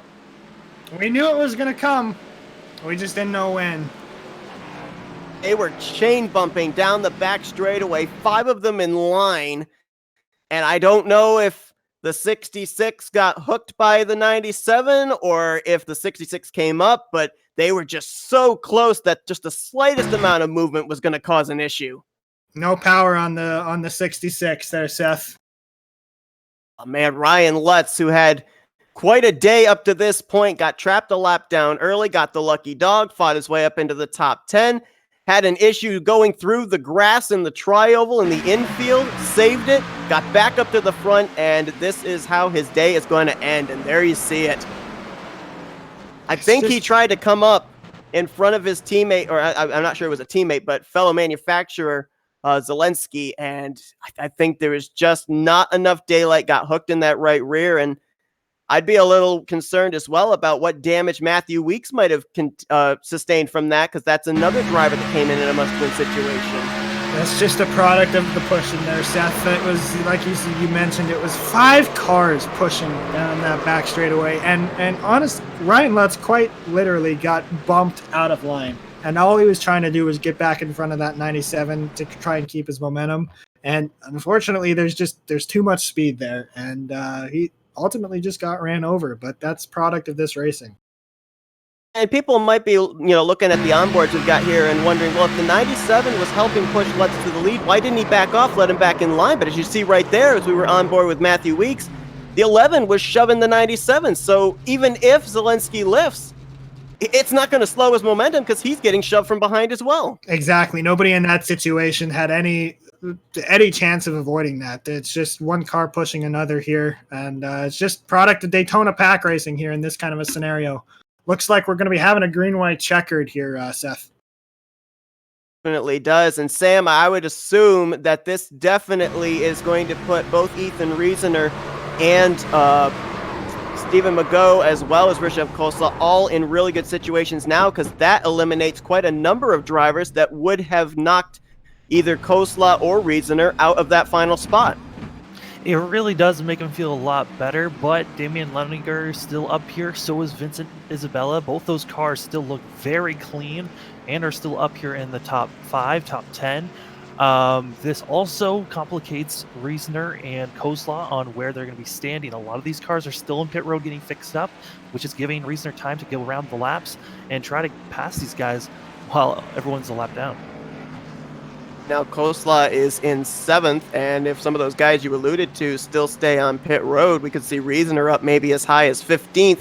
Another driver that this caution definitely benefits is Joshua Personette. We saw him have that issue where he got blocked up into the wall off of 2, lost the draft. Now he's going to be caught back up, and I believe that Stephen McGough is going to get the lucky dog. So when we go back green, I think we're going to only have 11 cars left on the lead lap.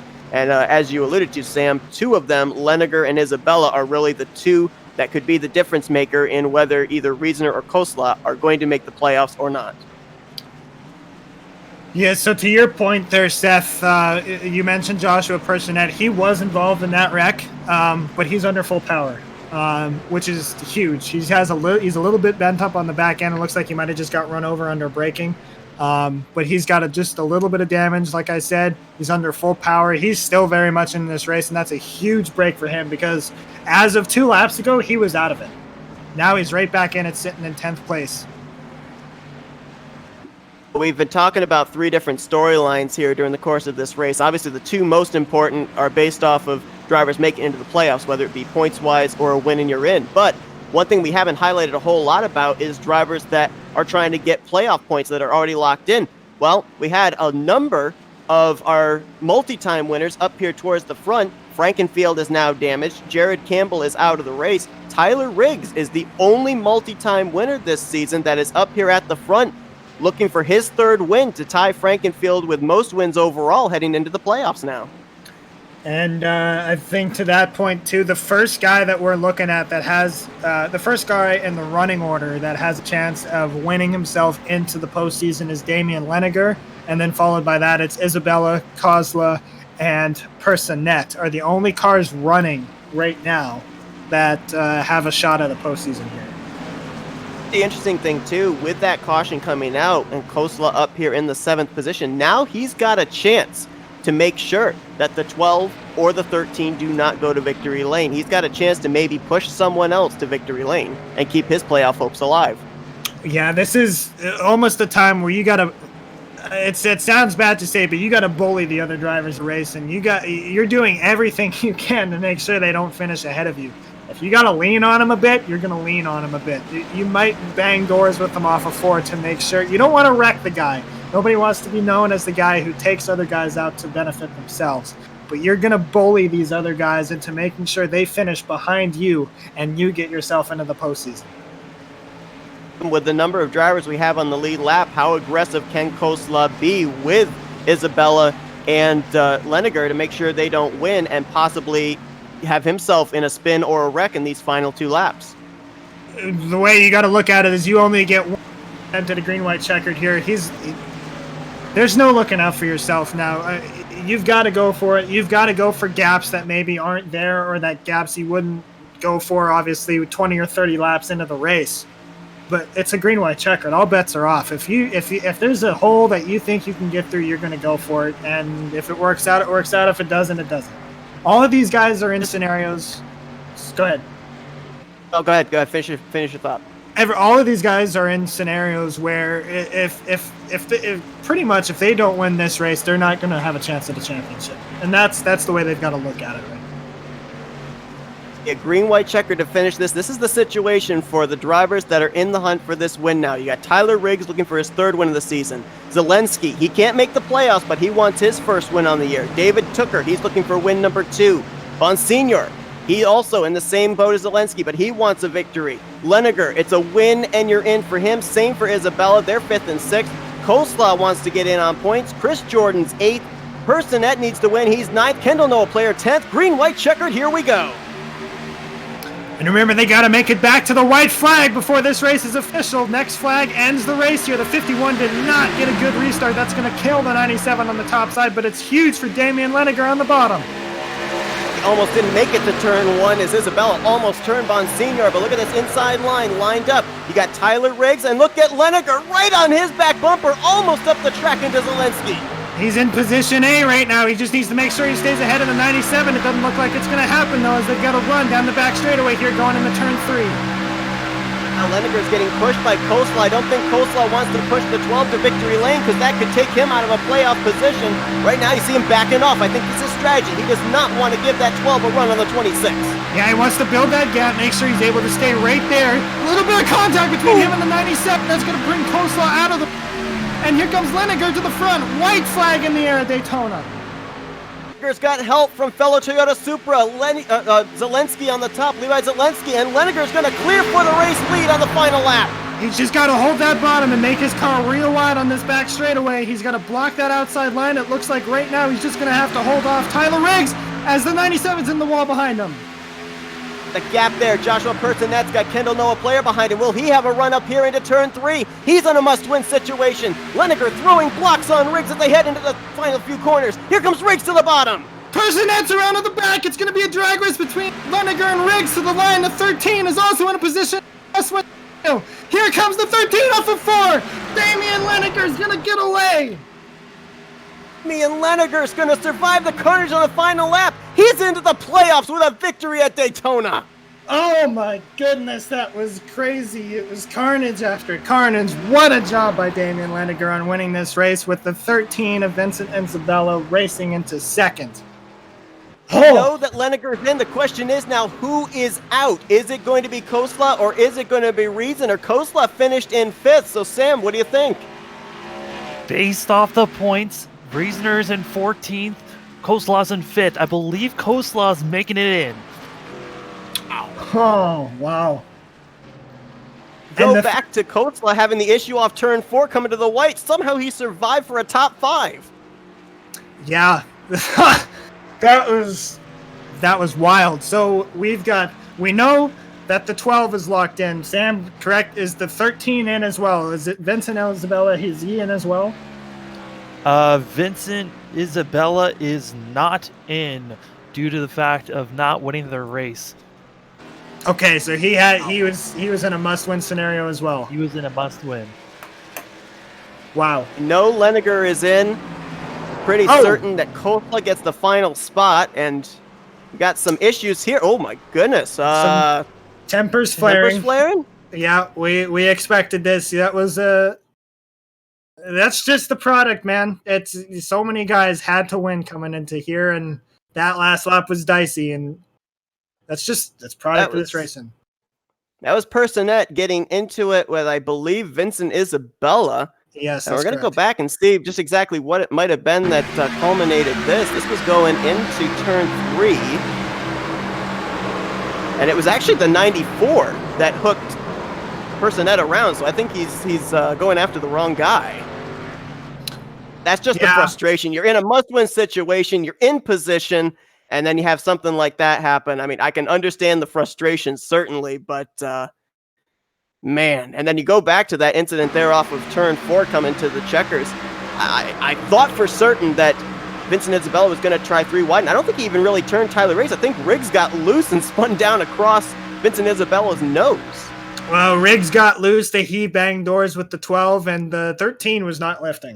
And he ran into the back of the 20. 13 had the momentum. He could have passed for the win right there, and he just kept in the loud pedal and spun the 26 around, and that cost him the race as well. And the 12 survived that last lap to make it to the checkered flag.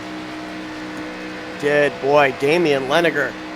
We didn't really mention his name most of the race because he ran mid-pack, but man, you know, we were talking about all these guys in the scenario of a win and you're in situation, and it happened here tonight, and that's what we said at the top of the program. You come to a track like Daytona, you're more than likely going to get a finish like that. Yeah, and it was worth staying around to the end for, wasn't it? It was just, the excitement never seemed to die down in those final 30 laps, and that was a great way to end a very good race. We're going to have 2 different worlds for drivers here. Some of them going to be leaving Daytona with the elation of making it to the playoffs, some of them with bitter disappointment, and Damian Leniger, he will definitely be one of the former, as he's locked himself a spot into the playoffs. And you look at his season, he was a guy that seemed to be up there inside the top 5 in the closing stages. I know he was in the chance of winning at Pocono. He had a shot of winning there at Sebring. He always seemed to be up there in the closing stages, but circumstances did not work out in his favor. He'll forget about all that, though, here tonight as he'll be in victory lane at Daytona. For sure, it's always great news for a driver. It's a great feeling for a driver whenever your cards play out the way his did, Seth. He raced the way he needed to race. He did everything right. He put himself in the position to win, and he fought hard at the end there. That was a slugfest on that green-white checkered, and he made the right moves in the right places, and look where it got him. He's out there able to fight for a championship starting next week. Absolutely going to be heading into Watkins Glen for the first race of the playoffs. We've got some of our top 3 standing by. Why don't we start off here first with the 3rd place finisher, another guy we didn't talk about much of the day, but he popped up in the closing stages, and that's David Tooker. David, after a crazy race at Daytona, you bring it home in the 3rd position, obviously looking for some good momentum heading into the playoffs. What was going on there for you in the cockpit? Well, I should have wrecked out a lot earlier with that last incident I was involved in, but it was a crazy race. Pretty much the whole Toyota gang was running in the back because we really wanted to avoid the wreck, but somehow I made it through out of all of them with a missing hood, so I guess that's some good luck for me. Saw all the Toyotas working together there, and one thing that we were wondering, it looked like you maybe were trying to help either maybe Ryan Lutz or Matthew Weeks, guys that had to win to get into the playoffs. Obviously, though, on your end, you want to get yourself a win and get more playoffs points heading into the postseason. How do you balance that at a track where you have to make such split-second decisions like Daytona? Well, I knew going in that there was going to be some winner go home guys. I wasn't really worried about me. I was just mostly worrying about my teammate Matthew Weeks because he had to win to get in. So I was just focusing on trying to help him, but I just happened to be in the right spot at the right time. Unfortunately for him, he got wrecked out, which kind of sucks, but it happens. And Matt, Sam, you guys got anything? Yeah, hey, so a quick question here for you at the end on that green-white checkered. You mentioned your teammate Matthew Weeks getting wrecked out in that last big wreck. Did your mindset change at all going into that on that green-white checkered? Were you thinking maybe, okay, if I know you touched on it briefly, but if I steal a win here, that's a plus for me going into the postseason with an extra point or two? Yeah, once all the Toyota guys pretty much wrecked, I was like, all right, I gotta focus on me now. I know Levi and a couple other guys like Damien who won the race, good for him. But those guys that were still up there, I tried to help them out. But I'm always gonna put the teammates first because those are the priority guys. But hopefully we can keep this momentum going. We know that you've got to win this season at a road course. Playoffs begin at a road course at Watkins Glen, so that's got to give you some confidence there. But we're going to open the mic up to you and give you the opportunity to give some shout-outs here after your 3rd place run. Yeah, I'd just like to give a shout out to the whole Pro Edge racing team. These guys put in a lot of effort, and we practicing every race before every race, trying to make sure that we're the fastest group. And luck just hasn't gone our way this season, but that's fixing to change hopefully pretty soon. All right, well, again, congrats on your 3rd place run, and good luck in the playoffs as we're going to Watkins Glen, and great performance tonight for you at Daytona. Thank you, guys. Good luck, David. What do you say we talk to our race winner here, right? Damian Leniger, the driver of the number 12. Another first-time winner here on the season, and this one makes him a playoff contender at the very last minute. Damian Leniger, a win here tonight at Daytona. You, I believe, were 5th on the restart for that green-white checkered. How do you strategize for something like that? I don't think you really can. We got a bit of damage on the nose from a lag with Levi running the top with about 100 laps in, and honestly, I was blowing up, so I didn't think I was going to have anything for that last restart. Saw that you and a lot of the other Toyota Supras kind of had a strategy there in the second half, kind of running by yourselves. But when you come into a race that's a must-win situation and it's 120 laps in length, what kind of a strategy do you have, especially when you get down into like the final 25, 15, 10 laps? Well, I mean, I've ran up front usually in the plate races, and it's just never worked out for me. And so I got with a bunch of the Toyota guys, and we kind of just decided to make a thing to lay back until either we get a late caution or it's within 20 to go or so and get up there. And with the team affiliations, we just pretty much said, once it comes down to that point, you're on your own. But with all those accidents, a lot of the team members got either out or they're not eligible for the chase or they're already locked in. So we kind of had a thing where if I could get with some of them and I can get up front, they were going to help me out. But I mean, at the end, they ended up getting shuffled back. So we just had to improvise. How do you choose like who you're going to work with when you've got so many different drivers on so many different agendas? You had drivers that were just going out there for the win. You had drivers that were looking for playoff points. And you had drivers like your situation that were looking for the win in your in scenario. I think it's just a lot of trust. It's with I got with my teammates who were Josh Adams, Jared Rexing, Ryan Lutz. Kind of got with them, and we originally made a plan to work together. And Josh and Jared kind of got up to the front pretty quick, and Ryan was in the back. So I kind of just started working with the Toyota guys, and then as the nutrition started coming through the field, it just became more obvious to keep working with them. And when you can work with a teammate, work with a teammate, and try and help each other out. But didn't quite work out the way I'd actually planned it to with the whole teammate scenario. If any of our other guys here have questions for you.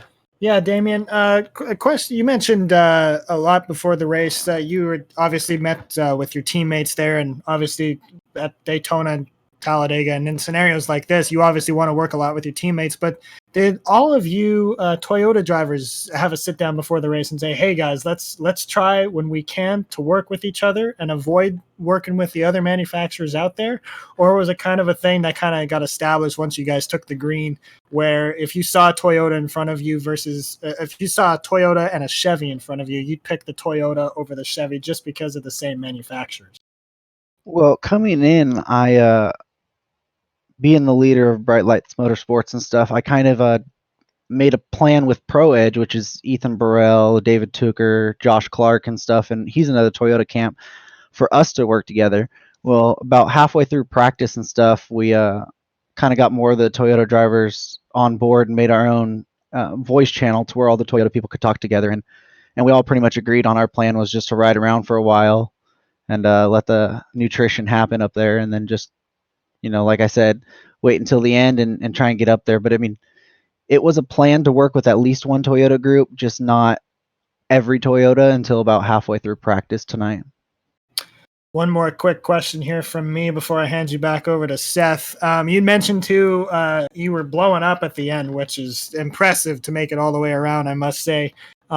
Before you got into the situation where you kind of had to monitor the the temperatures inside the car, when did you have the plan in the back of your mind when you as an individual wanted to make your move to maybe steal this win away from everybody else that was trying to win their way into the postseason? So I wanted to be the lead car in that back group for a while, and I did a couple test runs while in during the race without letting anybody know, seeing how quick I could catch the field. We wanted to keep them usually within a second to 2 seconds away, and we can catch them within 2 or 3 laps. So if we had went green all the way, my plan was to try and go with probably 10 to go, maybe 15, seeing how we were all working out and how squirrely they were getting up there, and see if we could work our way through. But that late caution kind of just threw a wrench in everything, and then the top lane didn't get going, and we just decided to push rigs and get up there. And me and Tyler have a great histories, and I mean he could have taken me out a lot of times. I threw some big blocks, and he lifted and let me get control of it before he ever hit me. So I gotta give props to him on that. Damian, obviously coming into this race, the mentality was must win, mission accomplished as far as that's concerned. Now you got to shift gears. You're in the playoffs. We're heading into the first round. You got Watkins Glen, Kansas, Martinsville. How do you prepare for tracks like that? And what one do you kind of have circled as the one that you want to maybe have as the track that you think you could go out there, win, make your way into the next round? So my main focus is just going to be trying to run as solid as I can through the thing. The road course, I mean, that's really a Chad is pretty much the ringer on that. But I'm a big fan of Watkins Glen, and I'm a big fan of Martinsville. And Kansas, we'll see how that one plays out. But the other two tracks outside of Kansas, Watkins Glen and Martinsville, I feel pretty confident that I can go in there and maybe not get a win, but I can run a solid top 10 to top 5 all day long and hopefully advance on. Obviously a tremendous race for you, a well-deserved victory, and couldn't have come at a better time at the time you needed to have it in order to get into the playoffs. We're going to turn the microphone over to you and give you the opportunity to give all the shout-outs that you want to after your victory tonight at Daytona. All right, thank you. I'd just like to thank Elite, Chad, Josh, Vic, I mean, everybody that is behind that the league. I need to thank my parents for supporting me in doing this and taking time out of their day to let me practice and let me race and stuff. And just need to shout out to my boys at Bright Light Motorsports. Ryan, Josh, Jared. I think we got 3 of the 4 in the playoffs, so we're pretty happy about that, and hoping we can bring home the championship. So, and thank you guys for doing this season so far. It's been great. We can say it tonight. Damian Leniger, playoff contender heading into next week. As Matt Rod would say, go and celebrate. All right, thank you guys. Congrats, Damian.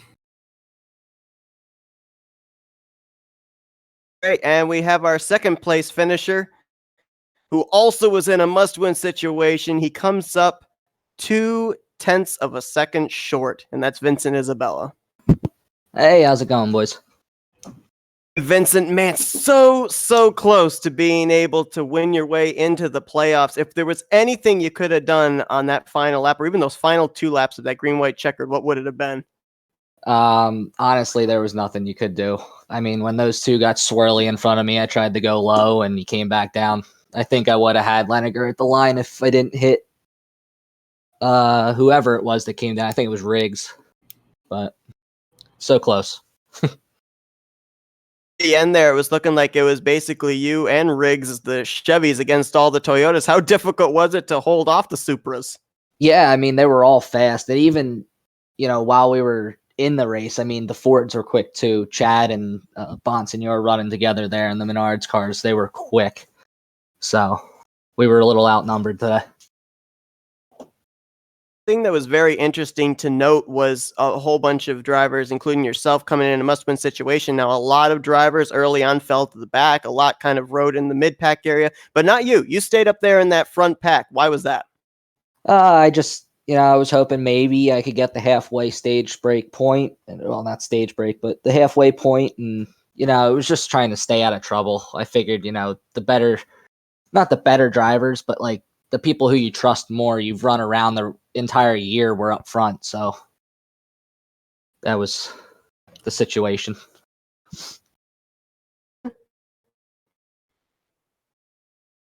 Oh, sorry, cut out there for me. Vincent, was there any, that we've talked to a lot of drivers that were talking about, working with teammates throughout the race. Was there any serious strategy for you that you kind of played into this evening's race, or was it kind of just race the race as it comes to you and see where you end up? And if you're in a position to go for the win like you were, then you'd be all in. Yeah, it was really just race the race. My don't have a teammate anymore for the rest of the year. He can't run on Monday, so I was on my own today. So our fence line films car was quick. I know it was a Superman car on the broadcast, but one day I'll figure out trading paints. So that's an impressive. So I know you touched on this briefly. Did you find yourself pretty handicapped there, being one of the few Chevys in comparison to the Supras and the Fords? You said there were some fast Fords out there as well. Did you find yourself pretty handicapped as far as that standpoint's concerned? I mean, it wasn't really that I was handicapped, but it was just the cars don't line up together regardless when they're not the same make. So when Bonsignor and Chad were together, they were flying. But, if I, like, at the end, I got into, I believe it was Zelensky, and it just sent him up the track. There was no hook whatsoever. He just went. So one more quick question before I turn you back over to Seth. We haven't really asked this out of any of the drivers we've spoken to today, but I'm curious as to how, when you were running up in those bigger packs, how the cars were handling. Did they feel pretty stable when you would get into those tight little packs there as the race went on, maybe a little freer on the older tires? Yeah, it was definitely, especially towards the end there, they were a lot freer and slidier. I guess that's the word to use it. I mean, they would just slide through the corner, and you couldn't make the quick moves that you could have when you had fresh tires or when you were tucked up behind somebody. So, yeah, it definitely changes where you're at in the track. Obviously, the heartbreak of not making the playoffs, but I'm sure that doesn't change your mentality going into the playoffs of trying to get a win before season's end. We're going to turn the microphone over to you, give you the opportunity here after a good runner-up finish still at Daytona to be able to do all the shout-outs you want to. Yeah, I mean, the only one's really my sponsor, which, again, it seems like every time I talk to you guys and have a good race, the trading paints doesn't work, but Fence Line Films on YouTube, he does tour modifieds and dirt car, in-car cameras for a bunch of people. Max McLaughlin, Blake Barney, Austin Beers. So go check him out on YouTube. All the support helps for him. Well, regardless of the trading paints there, when you have a sponsor that's faster than a speeding bullet and more powerful than a locomotive, I guess you can't really go wrong. But again, congratulations on a second place run. Obviously, I know you would have wanted to be a win, but still to be able to survive and have a great run at Daytona, good job on you. Yep. Thank you, guys. Have a good one. Thanks, Dave. Thanks, Vincent.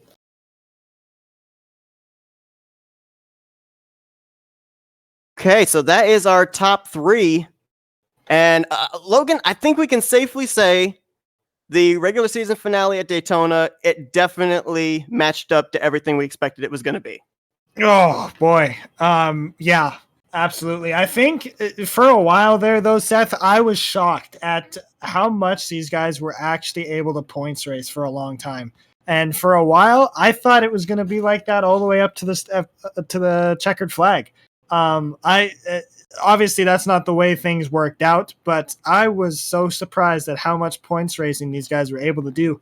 Ethan Reisner was in contention for this thing 3 laps down. And that blew me away. Ultimately, that's not how it ended up, but this race was somewhat of a shocker. You bring up points racing. Let's bring Sam in. I mean, Sam, has your calculator burned up? Is it still alive? I mean, you must have been working it quite a bit there. Oh, I was on the move that whole entire race. I believe the unofficial is that we have Damon Leniger for sure in after that win. And I believe we also have Stephen McGough and Rishoff Kosla making it into the playoffs. And it just came down to the last moment. And boy, with Leniger getting in, that's what unfortunately, knocked out, I believe it was it was Ethan. Who was it? Who got knocked out? Reisner, yeah. So tough Reisner break there. Out. Yeah, I mean, and it was probably close too. I would wager it's probably only like 1 or 2 points. Matt Wright, you've been sitting there behind the camera. Your final thoughts? Wow. That's about it. That about sums it up. All right. Well, we're going to be beginning the playoffs now. 14 drivers have locked themselves in, and if I'm not mistaken, those officially would be Chad Frankenfield, Tyler Riggs, Jared Campbell, David Tooker, Tate Lytle, Kendall Noah Player, Joshua Adams, Ethan Burrell, Joshua Clark, Jared Rexing, Andrew Rucker, Stephen McGough, Rishav Kosla, and last but not least, coming in at the very last second, Damian Leniger. Next week, we're going to a road course to start out the playoffs at Watkins Glen. That's going to be a bit of a curveball, I would think, for a number of these playoff drivers. Yeah, I mean, it's Yeah, to start a road course to start the chase, especially after a race like this. Are you kidding me? That's two totally different ends of the spectrum. You got super speedway to road course. Those are two totally different talent levels that are going to be required. It's going to be a fun race. It might not be as close as this one will. I could definitely see one or two guys kind of dominating that race, the guys that are more comfortable at a road course. But it'll be an interesting start to the chase for sure. Last time we were at a road course was at Tsukuba. It was our closest finish of the season between Frankenfield and Tooker. So you got to think those two guys have Watkins Glen circled on the calendar to try and make their way into the next round of the playoffs. But nonetheless, all that action from the Glen's going to be coming to you guys. It's scheduled for next Monday. I'm not sure if they're going to call an off week with it being Thanksgiving week or not. But if not, we will be here on Monday night to bring you the coverage of that Watkins Glen race. Again, thank you, Logan, for joining me in the booth. Thank you, Sam, for being our human calculator. And thank you, Matt, just for being you. We will see you guys next time for, I believe, on Thursday. They are running this week. Thursday is going to be the drivers for mental health race for their modified series. Health.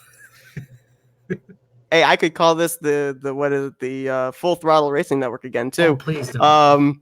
But that'll be coming on Thursday night next here on the Flatout Racing Network. So until then, we'll see you guys on Thursday.